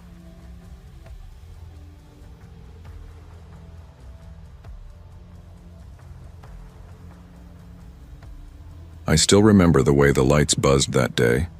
Too bright, too cold, almost unnatural. It was mid-July, the kind of heat that clings to your skin like syrup the second you step outside. But inside that Walmart, the air was sharp and freezing, like walking into a refrigerator. My fingertips prickled the longer I stood near the frozen section, and that's the first thing that stuck with me. The cold, and how everything after that felt off. We'd only been in Spartanburg, South Carolina for about 8 weeks. Dad had been laid off back in Ohio and picked up work at the paper mill here. Mom was drowning in back-to-back shifts at the hospital. Money was tight, and starting over in a town you never chose feels like trying to breathe through a straw. So that afternoon it was just me and Jamie. I'm Lena, 17. I watch my brother most summers. He's 9. Quiet, sweet, smarter than he lets people think. His birthday was only 2 days away, and even though we didn't have much, I figured I could scrape together a few dollars. A toy, maybe a small cake. Just enough to see him smile. The store was unusually quiet for midday. There was this strange hum in the air, the kind you feel before a thunderstorm rolls in but the clouds haven't committed yet. Jamie ran ahead to the toy aisle, his favorite spot, while I trailed with the cart, checking the list we scribbled that morning. He was clutching a dinosaur figure, one of those Jurassic World ones with the swinging tail, when I noticed him. A man, late 30s maybe. Too tall, standing too still. He wore a beige hoodie despite the heat, the kind of thing people pull over their heads when they don't want to be seen. His jeans were stiff and faded, his sneakers once white but now stained gray near the soles. He was near the clearance shelf, not touching a thing, not pretending to shop, just staring. Not exactly at me, not exactly at Jamie, but through us. Like we weren't there, like we were already gone. I tried to shake it off. People zone out, I told myself. Maybe he was waiting, maybe I was tired. But then Jamie tugged my sleeve. "Lena," he whispered, eyes wide. "I don't like him." That's when I knew it wasn't just me. I told Jamie we'd check the bakery for cupcakes. We left slowly, careful not to look like we were running. I glanced back once. The man was still there, head tilted slightly, watching. We cut past the restrooms in the back. I pushed the women's bathroom door open, pretending I needed a break, just something to put a wall between us and him. Jamie slipped in behind me. I reached for a stall door and froze. Footsteps, heavy, deliberate. 1, then 2. I shoved Jamie into the nearest stall, locking it. My heart pounded so hard I felt it in my ears. His small body pressed against me, trembling. Then I heard it. The breathing. Slow, labored, too close. A stall door creaked open nearby, then another. And then, bang. The stall beside us rattled under the force of a hit. Jamie jumped, and I clapped my hand over his mouth before a sound escaped. His eyes filled with tears. And then, her voice. Sharp, startled. A woman's voice. "Sir, this is the women's restroom." Silence, then hurried steps, a slam of the door. Gone. We waited. 10 seconds, 30, a minute. My legs burned from crouching when I finally dared to peek out. By the sinks stood a woman, maybe mid-50s, her face pale, confused. "You okay?" she asked, voice trembling. I nodded, my throat too tight to speak. She walked us to the front. The manager called security. We sat near the customer service desk, hard plastic seats digging into my back. The air reeked of buttered popcorn and floor cleaner. My hands wouldn't stop shaking. Jamie pressed himself against me. Quiet. Too quiet. I couldn't stop staring at the sliding doors, half expecting him to walk back in. Or worse, stand outside, face against the glass. The security guard was young, maybe mid-20s, polite, but nervous. He asked us to describe what we saw. Beige hoodie, faded jeans, dirty sneakers, too still, staring, following. He nodded, typed into a tiny keyboard, and pulled up the footage. The toy aisle came first. The video flickered. There was Jamie holding the dinosaur. There was me pushing the cart. A woman passed with a stroller. A man in red grabbed dog food, but no beige hoodie, no one standing still, no one staring. "Wait, go back," I said, leaning in. My voice cracked. "You don't see him?" He was right there by the clearance shelf. The guard rewound. Same scene, still no man. We checked other cameras, the restroom's hallway, the front entrance, even the bakery we never reached. Nothing, no trace. "Maybe it was a glitch," the manager said, shrugging, "or someone who already left." No one said the other thought out loud. Stress, imagination, paranoid teen girl. On the ride home, Jamie stayed silent. No silly stories, no pointing at clouds. He just stared out the window, fists tight in his lap. I tried to lighten the mood in the car. "Cool toy, huh? Maybe we'll find something online later." That T-Rex was... Jamie turned his head slowly, his eyes flat. "He's still here?" The air vanished from my chest. "What?" Jamie looked down at his hands, twisting them in his lap.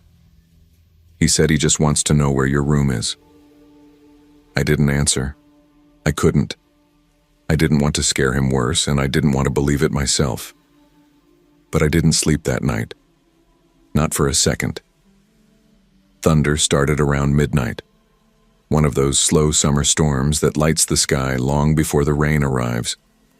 I sat on the edge of my bed, hoodie wrapped around me, flashlight clutched so tight my knuckles ached. Jamie was across the hall, fast asleep. I'd already checked on him 3 times. He always slept heavy even now, but I couldn't. Every creak made me jump. Every passing car sent me creeping to the window. At 2:17 a.m., the doorbell rang. Twice. Ding-dong. Pause. Ding-dong. My whole body froze. Our porch light was motion sensitive. It hadn't come on. I slipped out of bed and tiptoed toward the front door. Slowly, I peeled the curtain back. Nothing. Just the wet porch glistening under the storm. A single puddle spreading across the top step. No figure in the yard. No shadows on the sidewalk. No car. I stayed there, barely breathing, for 10 minutes. Then I checked the locks, one by one. Every door bolted, every window shut. Still, the sense of being watched clung to me like static. When morning finally crept in around 6:15, I opened the front door to check. The storm haze had turned the sky a bruised blue-gray. No footprints. But on the bottom of the door, just above the rubber strip, there was a scratch. Thin, deliberate, 6 inches across. I ran my finger over it. The paint was carved deep into the wood. Later that day, I tried to laugh it off. I asked Jamie about it, hoping, praying, he'd say it was all a joke. But he just looked up from his cereal, spoon hanging in his hand. "He likes to hide now," he said, "so you don't tell." I didn't ask what he meant. I didn't want to know. We stayed inside most of that week. I told our parents I wasn't feeling well. They were too tired to press. I made excuses not to take Jamie back to the store, not to leave the house at all. But every night something new happened. First the doorbell, then the porch light flickering on and off without reason, then scraping sounds, soft at first like twigs brushing the siding, then louder, closer. One night I swore I heard something shift across the roof. I was unraveling, but it didn't feel like my mind playing tricks. It felt like something had followed us, something that had attached itself, and I didn't know why. Then Jamie started talking to it. At night, I'd hear his whispers through the wall, not the playful mumbling of pretend games, not like kids do with toys, These were full conversations. Words, pauses, like he was listening. One night I cracked his door open. He was sitting up in bed facing the window. "No," he whispered. "She's not mean. She's just scared." A long silence. Then, "I can't tell you. She said not to." I stepped inside. "Jamie, who are you talking to?" He didn't flinch. He just blinked at me. "Curtains open too long. He likes that window." And then softly, like a warning, "You keep your eyes closed tonight." That night, and every night after, I did. It all came to a head 2 days before school started back. Mom had taken Jamie to a doctor's appointment and I was home alone, trying to pretend life was normal. I made lunch, cleaned up, even organized my backpack. Then, without warning, the power went out. No storm, no wind, no work crews, just silence, like the world had been unplugged. I grabbed the flashlight from under the sink and flicked it on. That's when I saw him. Standing in our backyard. He wasn't blurry or shadowy. He was solid. Real. Same beige hoodie. Same pale, unreadable face. But thinner now. His pants were smeared with dirt.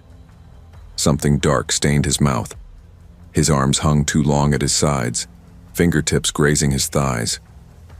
I dropped the flashlight. By the time I scrambled to pick it up and shone the beam outside, the yard was empty. I called the cops. They came, walked the perimeter, took a report. No footprints, no signs of forced entry. Just me, shaking on the porch, holding a flashlight and a story no one believed. Jamie and I never spoke about him again. Not directly. But the week school started, I found a sticky note on my pillow in Jamie's shaky handwriting.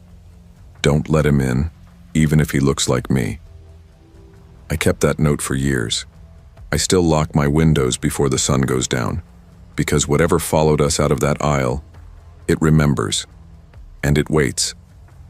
There are things in life we can't explain, moments that stretch beyond reason. But the one instinct we should never ignore is the gut feeling that something is wrong. Whether it's a person, a place, or a presence, trust it.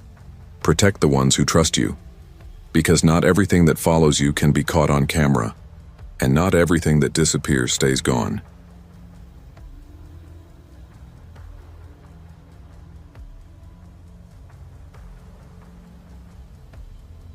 You don't grow up dreaming about ending up in a guard shack. Nobody sits through 4 years of college picturing themselves stuck in a prefab box outside a warehouse that stinks of burnt pallets and diesel exhaust. But life doesn't give a damn about your plans. When I graduated from Georgia State with a degree in business marketing, I figured I'd at least get a few interviews, maybe land something with a startup downtown. Instead, I spent 6 months watching my savings bleed out, choking down ramen 5 nights a week and dodging calls from my landlord.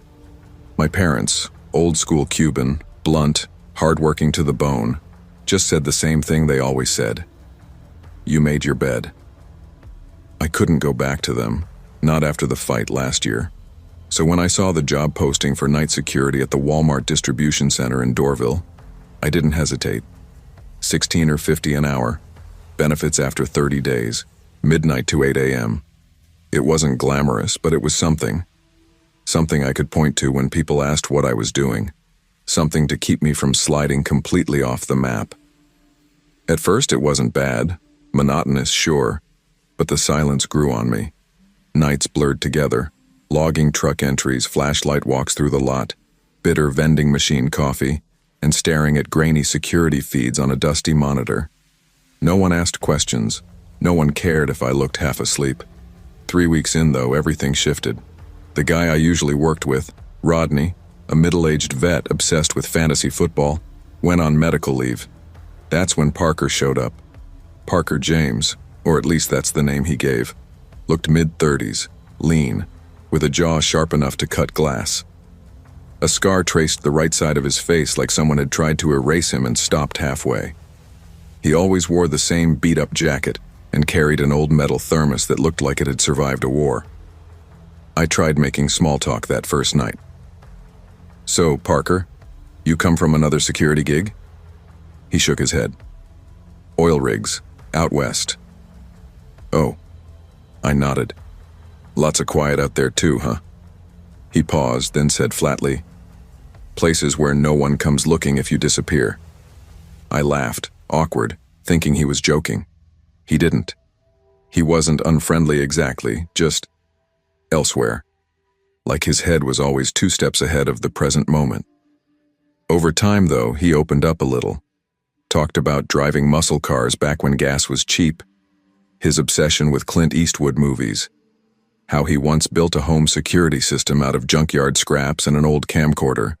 Still, something about him stayed off. He never signed in at the desk, never clocked out.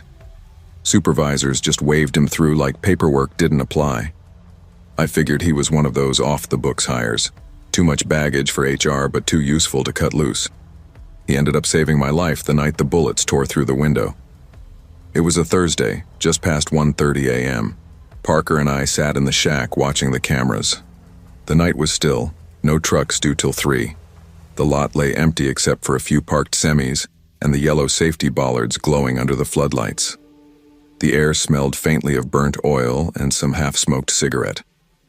The monitors flickered, a brief power surge. Nothing unusual. Happens when a dock charger kicks on. I stretched, reaching for more coffee, when Parker froze mid-sip. He was staring through the tiny bulletproof window. "You see that?" he muttered. "See what?" I asked. He didn't answer, just leaned closer, squinting at the far end of the lot near Dock 14. I followed his gaze. Nothing but shadows.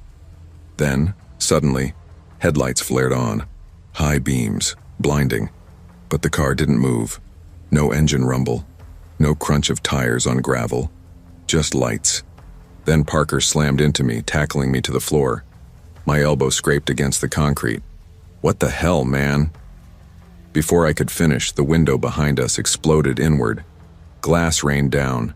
Something slammed into the wall above the desk. Then another. The coffee pot shattered. Bullets. We ducked behind the desk. My arm burned. Blood trickling from the glass shards. Parker yanked a revolver from his backpack like it was muscle memory. "You brought a gun?" I hissed. "I don't leave home without it anymore," he muttered, loading it with practiced speed. A voice outside, muffled but sharp, carried through the night. "Hand over McCabe now." I whipped toward Parker. "Who the hell is McCabe?" He didn't answer, just snapped the cylinder shut and whispered, "Shoot to scare. Stay low, they don't." Then he was up and out the door, into the night. The gunfire stopped maybe a minute after Parker ran, but that minute stretched into an eternity. I crouched behind the desk, heart pounding so hard I thought it might break. Every groan of the wind outside sounded like footsteps. Every flicker on the monitors looked like a shadow moving in. Sweat drenched me. My arm throbbed, glass biting into the skin. I didn't know if the shooter was still out there. Didn't know if Parker was alive. At 1:46 a.m., I finally grabbed the shack phone. My voice shook as I forced the words out. "Security breach. Warehouse. Shots fired. Guard shack. Doorville." The dispatcher told me to stay on the line. I couldn't. My hand was trembling too hard. I dropped the receiver, curled into the corner, pulled my knees to my chest. For the first time in years, I thought about praying. When the police arrived 11 minutes later, they moved fast. Guns drawn, lights flooding the lot. The police moved like shadows with flashlights. They swept the entire dock, shouting commands, but found nothing. No shooter, no vehicle, no casings, not even tire tracks. Just shattered glass, a wrecked desk, and me, shaking in a jacket speckled with blood. They fired questions at me I couldn't answer. "Did you see the shooter?" "No." "Do you know anyone named McCabe?" "No." "Did you catch the license plate?" There was no vehicle, just lights, just Parker, except Parker was gone.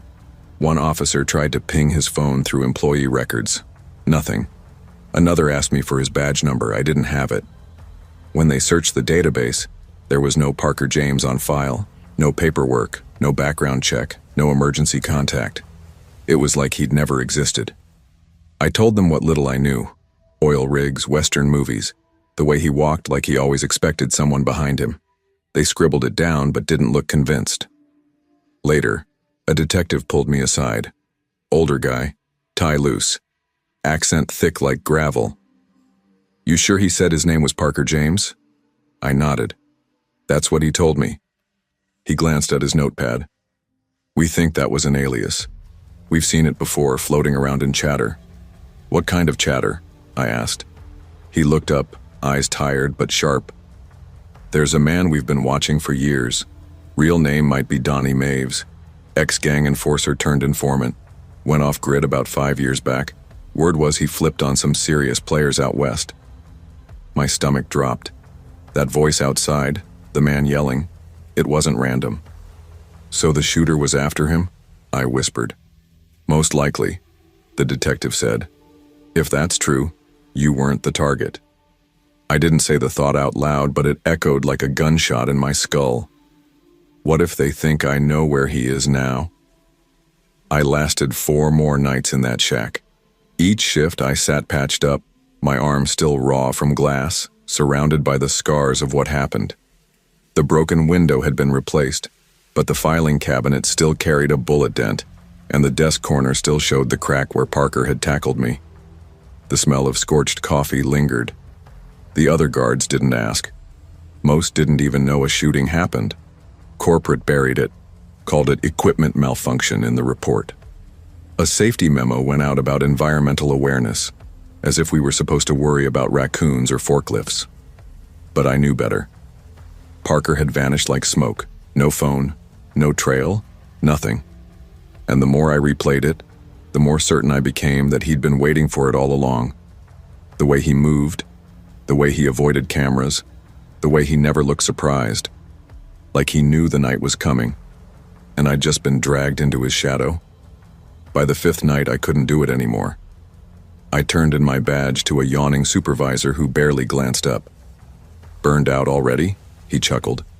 "Something like that," I muttered. The next day, I packed my apartment, moved across town, and found work at a print shop.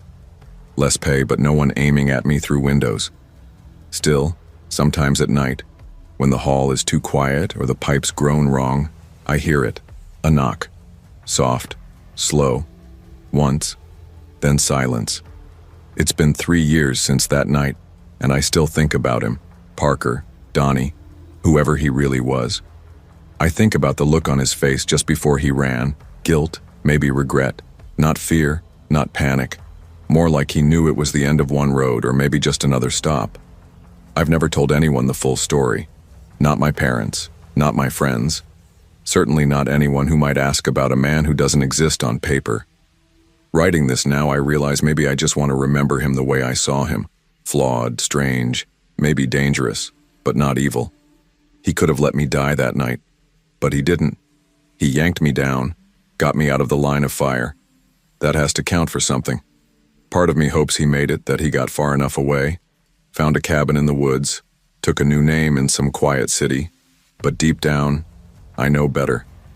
Men like him don't get to retire. They just vanish, ghosts with real scars, names no one remembers. Not every danger comes with a warning. Sometimes it walks beside you, silent, unnoticed, until it suddenly snaps into view. Everyone we meet carries stories we'll never know, stories that can reshape ours forever.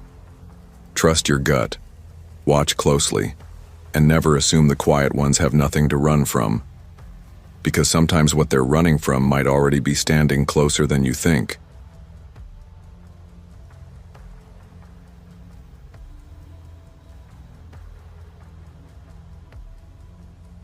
Long before I ever saw the man crouched behind those bags, I already sensed the garden center wasn't like the rest of the store. It had that eerie kind of quiet, the kind that hums beneath fluorescent lights and makes every hour stretch thin, almost dreamlike. That Tuesday in October, I was covering a shift I wasn't even supposed to work. I'd swapped with Janelle just to avoid running into my ex. Pathetic, I know, but heartbreak has a way of clinging to places like Walmart. Every aisle feels haunted by memories you don't want to run into.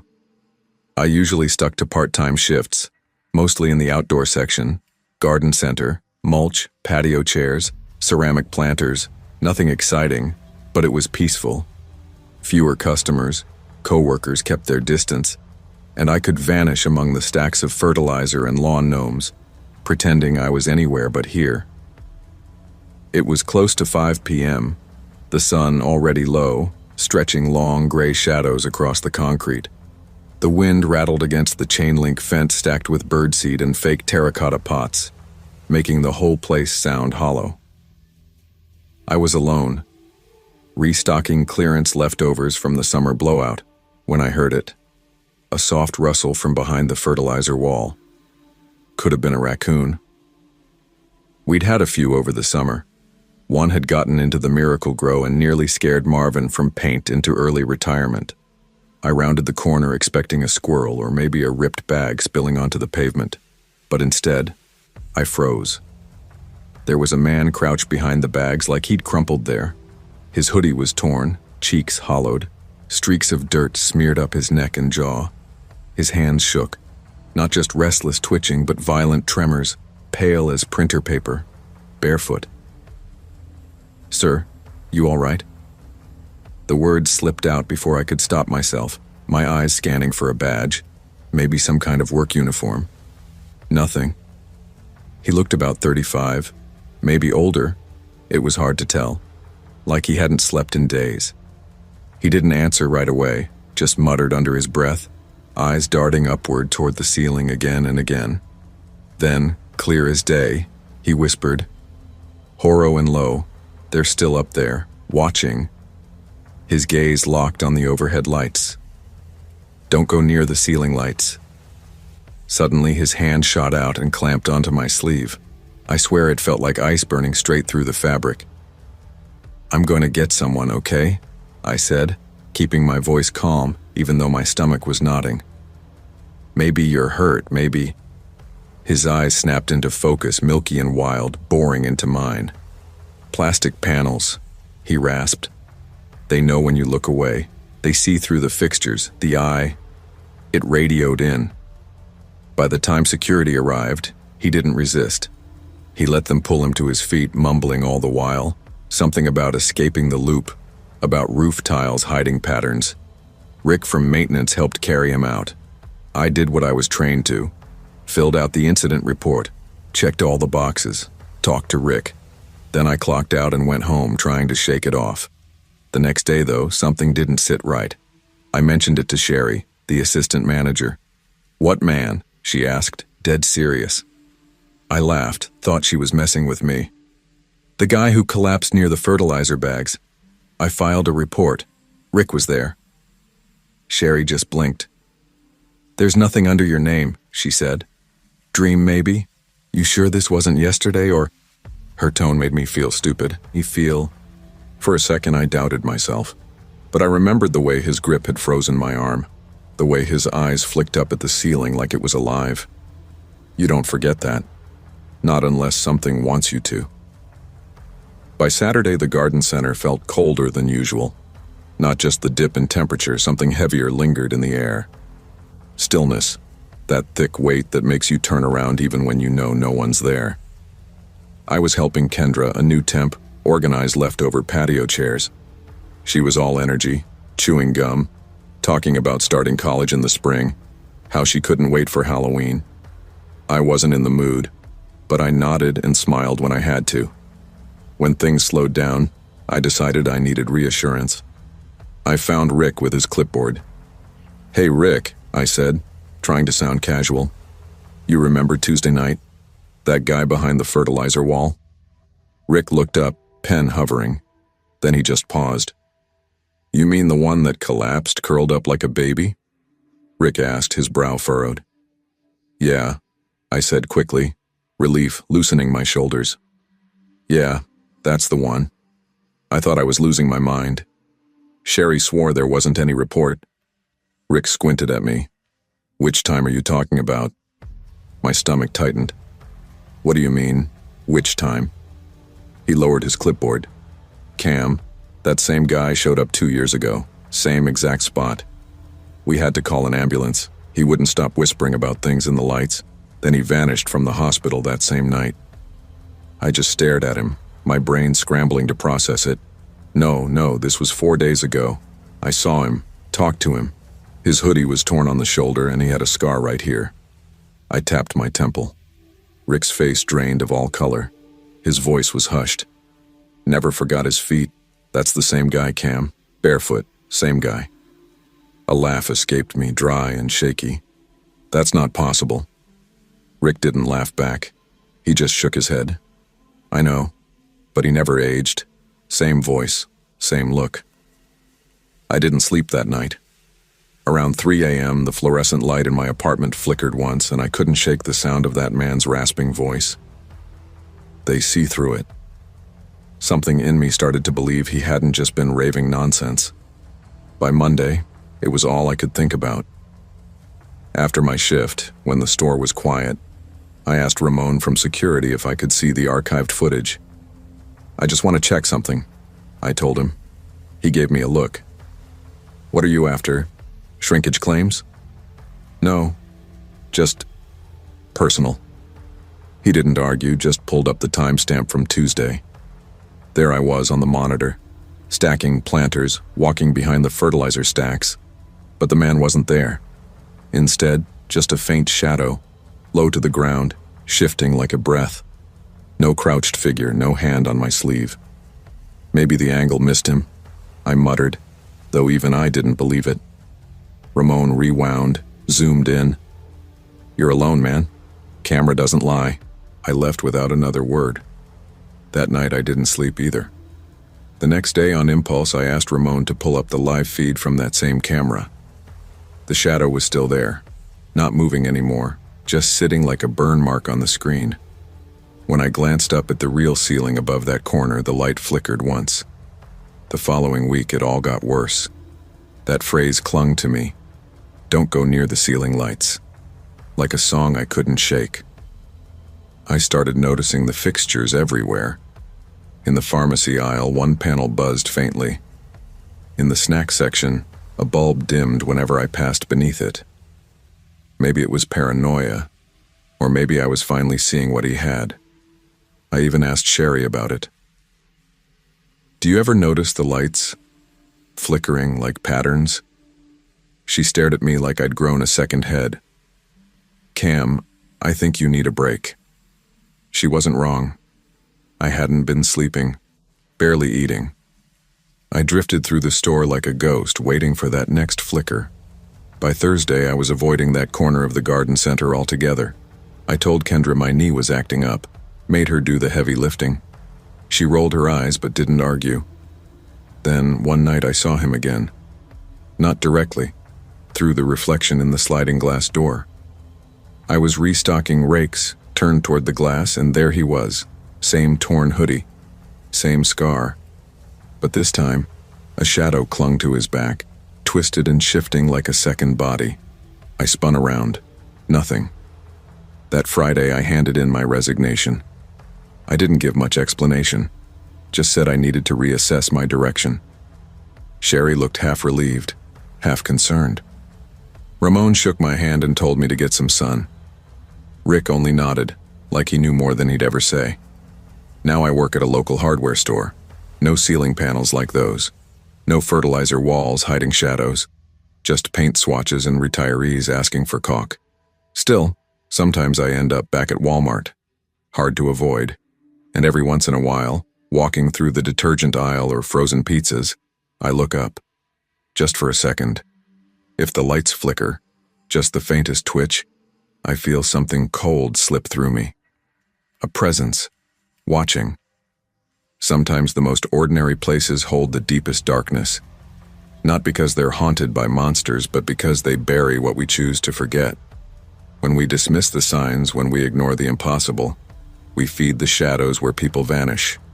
And if you're not careful, you become part of them. Pay attention to the flickers. Some warnings don't come twice.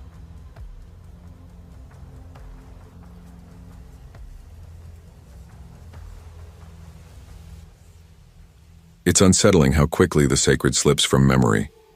I've been the parish priest at St. Helena's in South Columbus for over a dozen years, long enough to watch the pews empty out, and the hymnals gather a fine coat of dust.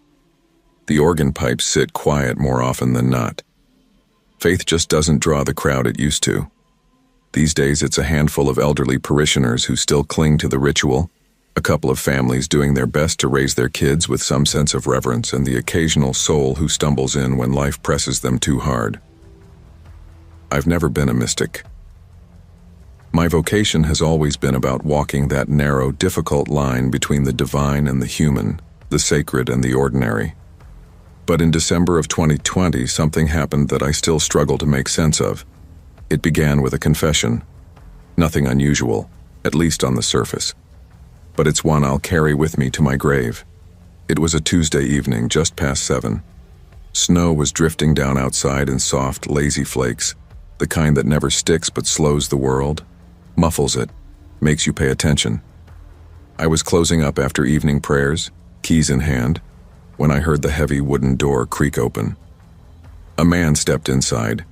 He wasn't dressed for the weather, just a thin jacket zipped halfway up. His eyes darted around like he was checking for pursuers. He didn't introduce himself, just slid into the pew nearest the confessional, crossed himself in a halting, uncertain way, and whispered, "I need to confess something. I don't know if it's a sin or something worse." His voice cracked on the last word. "I need to." We went inside the confessional. His breathing was uneven, and when he spoke, his words came out clipped, like he was afraid they'd turn into something larger if he let them flow. He said he worked the night stock shift at the Walmart up the road on High Street, not far from the freeway. A few nights earlier, he'd been unloading a damaged pallet behind the pharmacy section when he noticed something wedged deep inside a box. It wasn't merchandise, he said, lowering his voice even more. Not packaging either. It was a little glass vial, wrapped in velvet cloth. Old, hand-stitched. There was a cross on it, faded but still clear. He paused. I could hear him swallowing.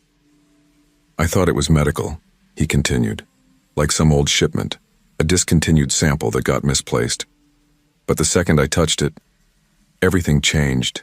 The air felt wrong, heavy, like the whole store held its breath. And then," his voice broke. "Then I saw her." I asked him what he meant. "A woman," he said, almost hissing it. Long black dress, her face hidden under a veil. "She doesn't walk, Father. She floats up near the ceiling. I never see her straight on, only in the reflections, in the security monitors, the freezer doors, the metal shelves. I've listened to confessions shaped by drugs, trauma, illness.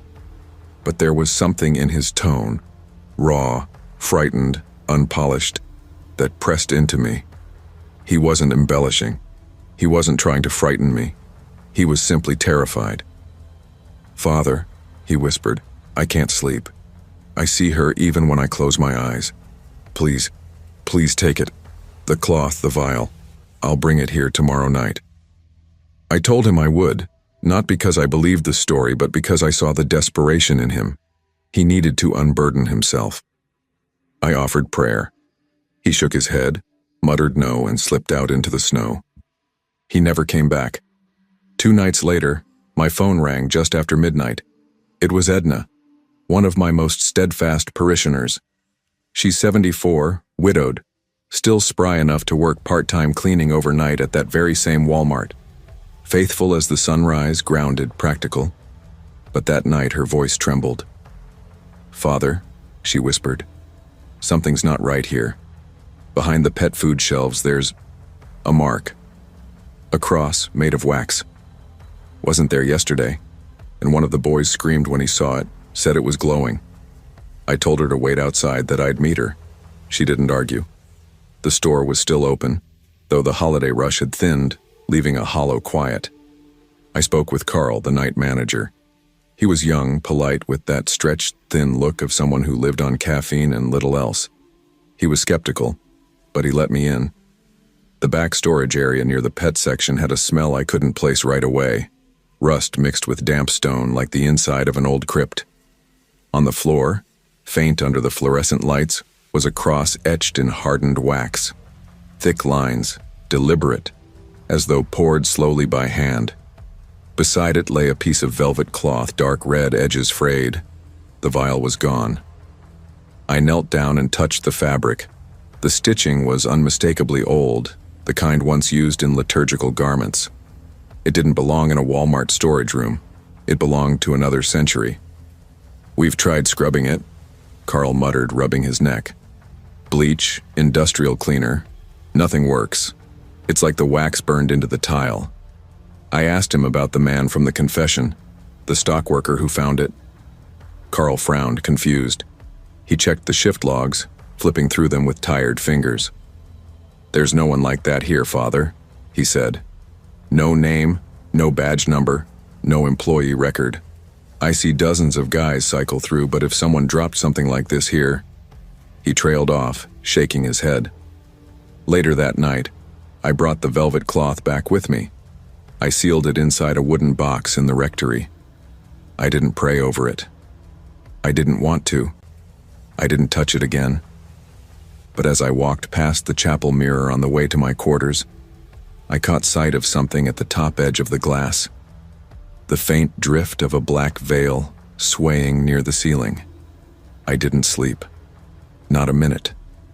The next morning I began digging through diocesan archives, old folklore databases, anything I could find. I wasn't sure what I was looking for, only that I had to know what I had brought into my church. I wasn't searching for proof. Proof never mattered. What I needed was a name, a story, a thread of history I could hold on to, something to anchor this thing, to bind it, maybe even to send it back into the dark where it belonged. And after nights of combing through yellowed records and fractured folklore, I found her. Alice Carna.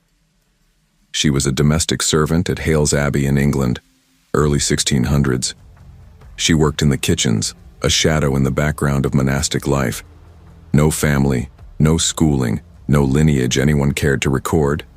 She was a nobody, until she wasn't.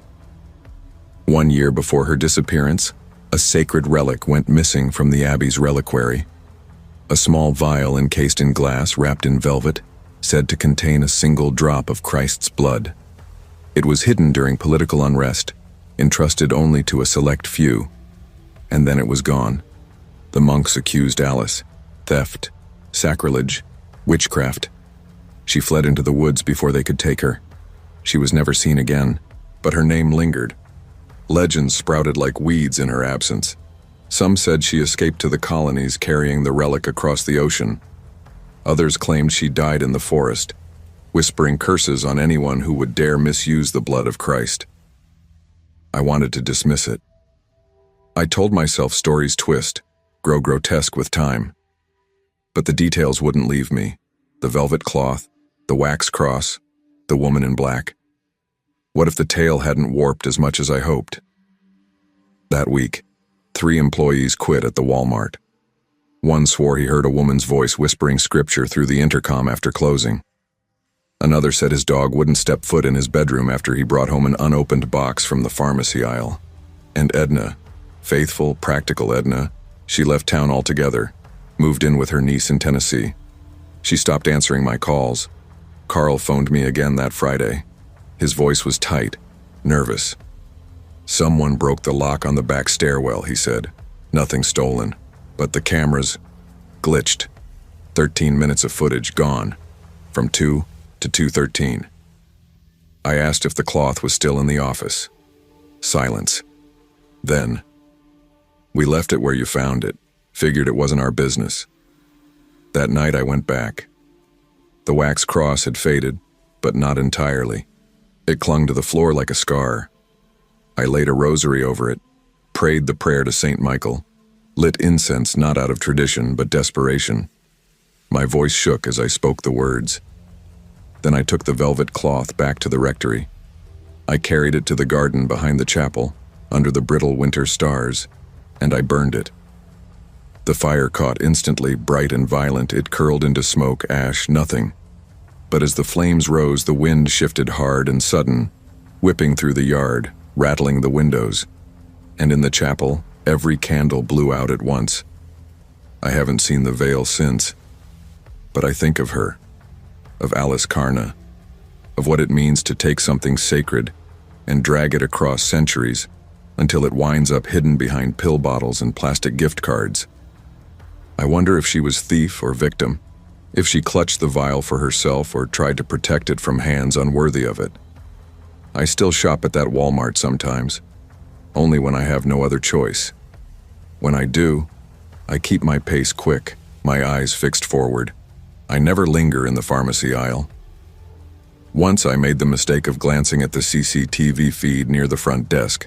Just a casual glance, a reflex. But in the corner of the screen, in the reflection above my shoulder, I saw her. A faint silhouette veiled in black, hovering by the freezer aisle lights. Watching. Waiting. The store has filed no reports since. No more wax, no more whispers, and no one remembers the man who came to me that night, desperate to unburden himself. At times I almost convinced myself I imagined him, that I needed to believe. But I know what I saw. I know what I touched. Faith isn't certainty. It's what you do when the lights flicker, when the silence grows heavy, when something old and nameless stirs in the cracks of our ordinary lives. And if that vial was real, if a drop of the divine really was carried, hidden, twisted through centuries until it surfaced in a Walmart stockroom, then I can only pray. Not for redemption, for restraint. Because not everything holy was meant to be found. Some relics belong in the ground, untouched. When we treat the sacred like refuse, store it, forget it, misplace it, we invite something ancient to remember us instead. And when it does, I fear we won't be ready for what looks back through the veil.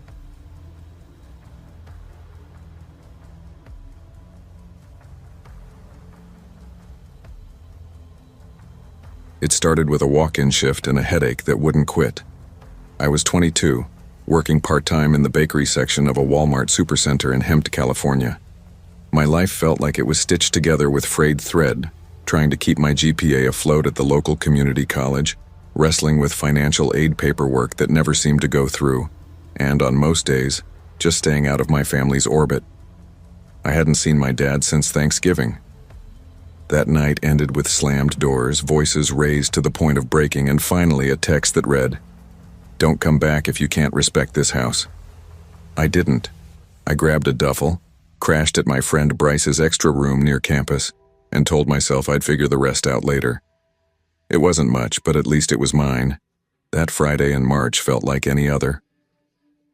I clocked in at 5:59 p.m., sharp, tied my apron, and started rearranging the refrigerated cake display. Someone had dragged their hand through the corner of a strawberry whip cake, smearing the frosting like a kid scrawling on a sidewalk. I was elbow deep in wipes when I heard the voice. "You're not listening. I said no chocolate, she's allergic, damn it." I froze. My body knew before my mind caught up. That tone, sharp, impatient, loud enough to cut through the hum of refrigerators. I turned. It was him. Dad, still in his work boots, dusty flannel half-buttoned, jaw tight as he barked at some poor teenage associate who looked like he'd give anything to vanish into thin air. He hadn't changed. Still walked like he owned whatever space he was in. Still spoke like every word had to shove its way out of him. He hadn't seen me yet, but I saw his cart. Streamers, paper plates, a sagging balloon set that read, "Happy Birthday" in glitter, and a tub of vanilla frosting. I could have ducked into the back room, slipped past the dairy cooler, but my feet rooted to the floor. Then his eyes found me. "Jaden?" I gave the smallest nod. "Yeah. Hey." His shoulders dropped. Just like that, the fury drained from his posture, replaced with something I wasn't used to seeing on him. Regret. "Didn't know you were working here," he said, his voice softer now. "You look different." "Been busy, classes, work." He gave a dry laugh that sounded more like air leaking from a tire. "Still mad?" I didn't answer. What was the point? He gestured to the cart. "It's your sister's birthday. 9 years old today, just doing something small at the house." A pause, then almost shyly. You should come. It hit me harder than I expected, the normalcy of it. Like the night we detonated our relationship never happened. Like I hadn't stormed out 4 months ago after he called me a disgrace in front of Grandma.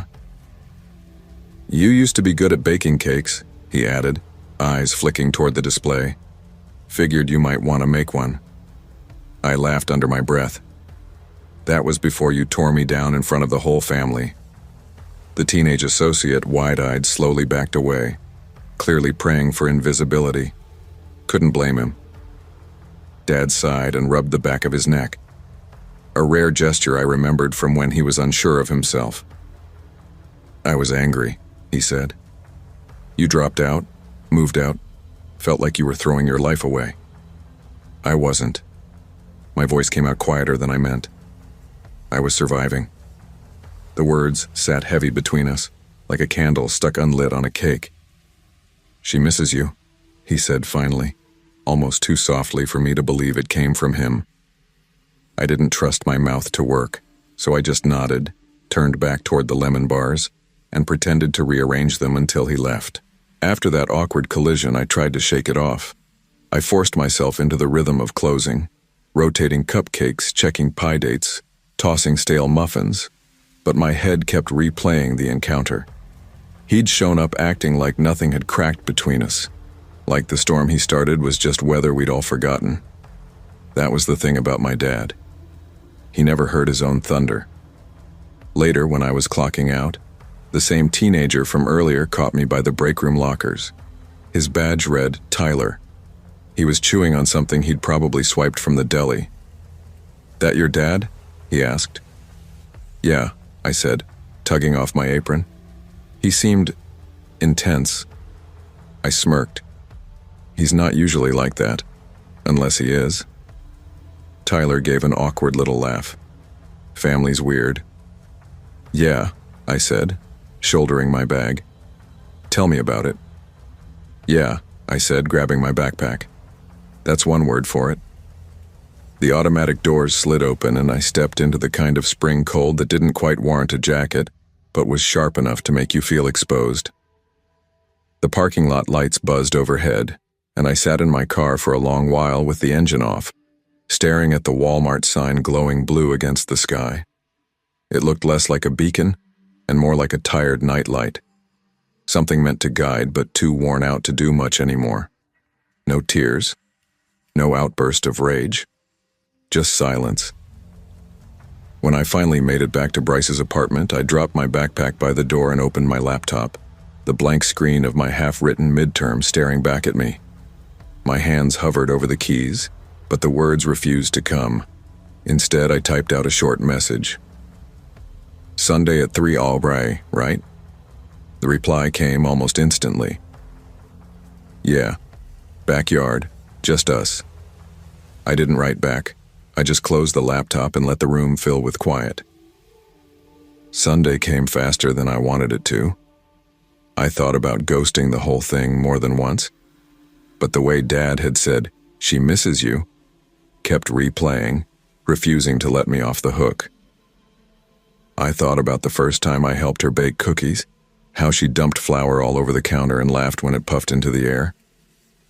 I thought about the way she hugged me when I surprised her with that pink unicorn cake on her 5th birthday, arms tight around my neck, frosting still on her cheeks. So I showed up, not with a homemade cake, just a smile and a Target gift bag with glittery slime and a tiny sketchbook tucked inside. The backyard hadn't changed. Same cracked patio chairs, same patch of stubborn dead grass, same sagging string of lights that never worked right. Through the sliding glass door, I saw her. She spotted me first, and before anyone could stop her, she barreled outside. Jaden.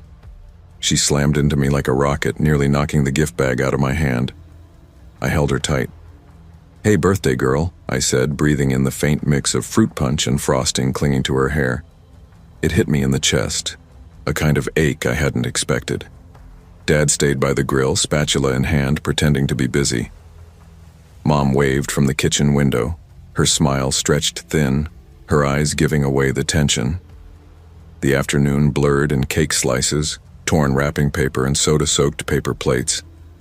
When the noise shifted into games and laughter, I found myself at the edge of the yard, leaning against the old wooden fence. He came over. "I'm glad you came," Dad said, flipping a burger like the motion might disguise his discomfort. He didn't look at me. "She looks happy," I said. "She is." We stood there, silence pressing in, words too heavy to lift. Then, almost too quietly, "I'm sorry. About Thanksgiving. About all of it." I didn't answer. "I know I can't take it back," he added, eyes still on the grill, "but I can try to be better." "Don't just try for me," I said, keeping my voice even. "Try for her." His shoulders lowered. "Yeah, for both of you." The weeks that followed weren't some movie version of reconciliation. He didn't suddenly soften, and I didn't move back in. But something shifted. He started sending me pictures of her Lego towers, updates about her art shows. Our conversations never drifted back to college, or money, or disappointment. We kept it simple. Sometimes healing isn't fireworks or grand gestures. Sometimes it's just showing up to a backyard party, staying long enough to watch the candles flicker out. At work, Tyler kept pestering me about the bakery reunion, like it was the season finale of a sitcom. "You guys good now?" he asked one night. I smirked. "No, but maybe we're trying." It was another Thursday night when I found myself restocking the birthday cake aisle on autopilot. A little girl stood with her mom, pointing at a pink frosted unicorn cake, the same one I used to get for my sister. Her wide eyes and messy ponytail made my chest twist. "Can you write her name on it?" the mom asked. "Sure thing," I said, picking up the piping bag. "What's her name?"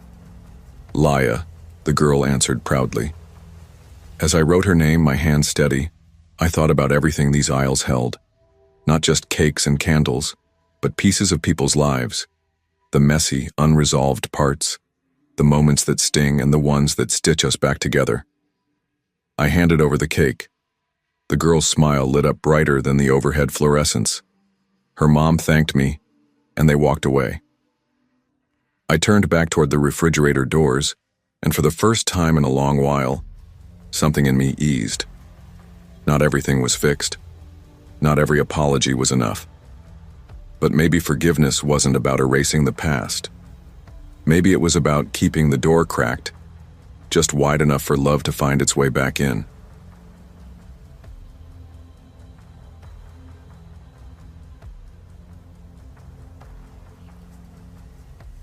I wasn't trying to make the night into anything. It was late October, the kind of evening where the air already hinted at winter but still clung to fall. I'd just finished a double shift, 7 hours on my feet at the front desk of urgent care after an entire morning spent shelving home decor at HomeGoods. My scrub smelled faintly of disinfectant, and my spine ached like gravity had doubled down on me. All I wanted was dumplings. That was it. A bag of frozen dumplings, maybe some oat milk, and if my wallet forgave me, a box of cereal. The Walmart on 4th Plain in Vancouver was on the way home. Not my favorite place. Too bright, too quiet, always carrying that sterile feeling like something unseen was about to go wrong. But it was convenient and convenience won. I pulled into the lot and parked where I always did, under the flickering lamppost by the cart return on Row D. Habit, not thought. My brain was too fogged to care. Inside, the store was running on half speed. A few moms wrangling overtired toddlers. A teenager pacing near electronics, yelling into his phone like he was on stage. And then there was me, shuffling past the bakery like a zombie, brain already bargaining between name brand and generic. That's when I noticed him. Cereal aisle. Late 30s, maybe early 40s. Baseball cap, navy windbreaker. He stood a few feet away, staring at 2 boxes of oatmeal as if they were a riddle. I didn't pay him much attention. Men like that are everywhere in grocery stores. Tired, scruffy, just trying to get out with the bare minimum. But then I saw him again. Frozen foods aisle. No cart, no basket. Just walking slowly. And again, yogurt section. Same pace, Same emptiness in his hands. I stopped in front of the Greek yogurts, pulled out my phone, pretended to scroll. That's when I felt it, his presence shifting closer. "Hey, excuse me." His voice was smooth, too smooth. Casual in the way someone tries to sound casual. "Yeah?" I said, not unkind but clipped. "Sorry if this is weird," he continued. "I just moved here. Can't figure out which yogurt's decent. You look like you eat healthy." I glanced at the shelf and pointed to vanilla. "That one's fine." "Cool." He picked it up like it mattered. "You from around here?" Something in my gut tightened. "Not really. Just passing through," I lied, shifting my weight. His smile stretched a little too wide, teeth showing but not warmth. "Shop late a lot. I've seen you before. Maybe here a few times. You usually..." The blood drained from my face. "I don't think so." I cut in quickly, already nudging my cart forward. "I barely come here." "Yeah, maybe I'm wrong," he chuckled. But it wasn't a natural laugh. It was thin, forced. "Familiar faces, you know. You've got one of those." I turned down the snack aisle, picking up speed. Not running, not panicking, just moving like a tired shopper who knew exactly what they wanted. I'd learned never to make scenes, but my ears were tuned sharp, straining for footsteps, the rattle of wheels, breathing that wasn't mine. I cut through aisles quickly, canned goods, bulk snacks, then arrowed towards self-checkout. My chest felt tight, but I kept telling myself he was probably harmless. Awkward, lonely, maybe. Harmless. I'd told myself that before. At the register, I moved like I was competing for time. Oat milk, frozen dumplings, clearance granola bar, no cereal. My hands trembled slightly as I scanned, but my face stayed still, controlled. When I looked up, my stomach dropped. He was at a regular checkout. Not heading out, not even looking rushed, cart almost empty. Just a bottle of water and a pack of mints. Why spend so long drifting through aisles for just that? I swallowed hard, paid fast, and headed for the exit. Phone to my ear like I was mid-conversation. "Yeah, just picking up groceries. Be there soon," I said loudly to no one, angling my head toward the speaker. The night air outside slapped me cold. My breath puffed in front of me as I tightened my grip on my keys, looping them between my fingers the way I'd been taught. My car sat waiting under the flickering light. Halfway there, I caught movement in the side mirror. Someone behind me. My chest seized. I spun fast, heart hammering. It was just an older woman returning her cart, not him. I forced a polite smile, nodded, and walked faster, nearly stumbling into my car. I slid inside, slammed the locks down, and froze with my hands clamped around the steering wheel. No knock came. No one followed me. No shadow slid past the glass of my window. Still, my pulse kept trying to outrun itself. I started the engine, but instead of pulling straight out of the lot, I circled once, slow, headlights sweeping across rows of cars and cart corrals. Nothing. No baseball cap, no windbreaker, no figure pretending to shop. And yet, the weight of being watched clung to me, sticky and certain, like it had started long before tonight. Back in my studio apartment, the silence felt staged. I didn't unpack my groceries right away. I just sat on the edge of my bed, scrubs still on, lights off, listening. My walls hummed faintly with the upstairs neighbor's TV.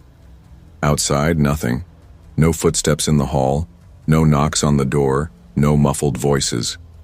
The oat milk sat sweating on the counter, and for a second I felt ridiculous, jumping shadows over yogurt conversations. But then my stomach twisted. He'd been right. "You usually shop late?" That was my routine. Every Thursday after the clinic, quick Walmart stop, home by 9. Comforting, predictable, until it wasn't. Until someone else noticed too. I grabbed my phone, checked my call log, text history. Normal. Checked my locks. Deadbolt set, chain across. Still, when I passed the window, I peeled the curtain back just enough to look. My breath fogged the glass. Nothing. No figure under the streetlight, no idling van, just the warped reflection of my own tired face in the shadows. I lay down eventually, but sleep didn't come easy. My brain wouldn't let go. How many times had he seen me before tonight? Did he know my car, my schedule? Had I walked past him before and not noticed? That cart of his, water, mints, kept replaying in my head. He wasn't really shopping. He was watching. And if I hadn't listened to the alarm bells in my gut, I forced myself to stop that thought, but the dread stayed, thrumming under my skin. I made changes. Different stores, different hours. No more Thursday nights. Sometimes I'd go in the morning, sometimes Target instead. I even told Jasmine at work. She didn't brush it off or tell me I was overthinking. She just nodded and said, "Want me to come with you next time?" That's the kind of friend she is, but the feeling never fully left. That eerie weight, like eyes on the back of my neck, like being studied. I wouldn't call it fear, not anymore. Fear freezes you. This was something else. Alertness. The kind that sharpens your edges, makes you check mirrors twice, rattle doorknobs, hold your keys the way you were taught. The thing about stories like this is, they usually fade out once nothing happens. Because nothing did. Because I left before it could. But that's the point. Weeks later, I was at a different Walmart, middle of the day, grabbing cold medicine after a brutal 10-hour shift. Flu season had torn through the clinic and I was running on fumes. I reached for a box on the top shelf and a voice came from behind me. "Excuse me, do you know if this one's any good?" My heart slammed against my ribs. For a second, my hands went cold. But when I turned, it wasn't him. Just a dad, exhausted, holding 2 different cough syrups like they were unsolvable riddles. I let out the breath I'd been holding, gave him the one I knew worked, and he thanked me. Normal. Harmless. Still, when I left, I walked a little quicker, checked my mirrors before pulling out of the lot, kept my keys between my fingers. Because not every stranger wants to hurt you, but some do. And you don't always get to find out which is which until it's too late. That's what instincts are for. You don't owe anyone your time, your answers, your trust. Not when something feels wrong. Your safety isn't paranoia, it's survival. It's wisdom carved into your nerves by everything you've lived through. Trust it. Protect it. You might never know how close the danger really was, and that's exactly why it matters.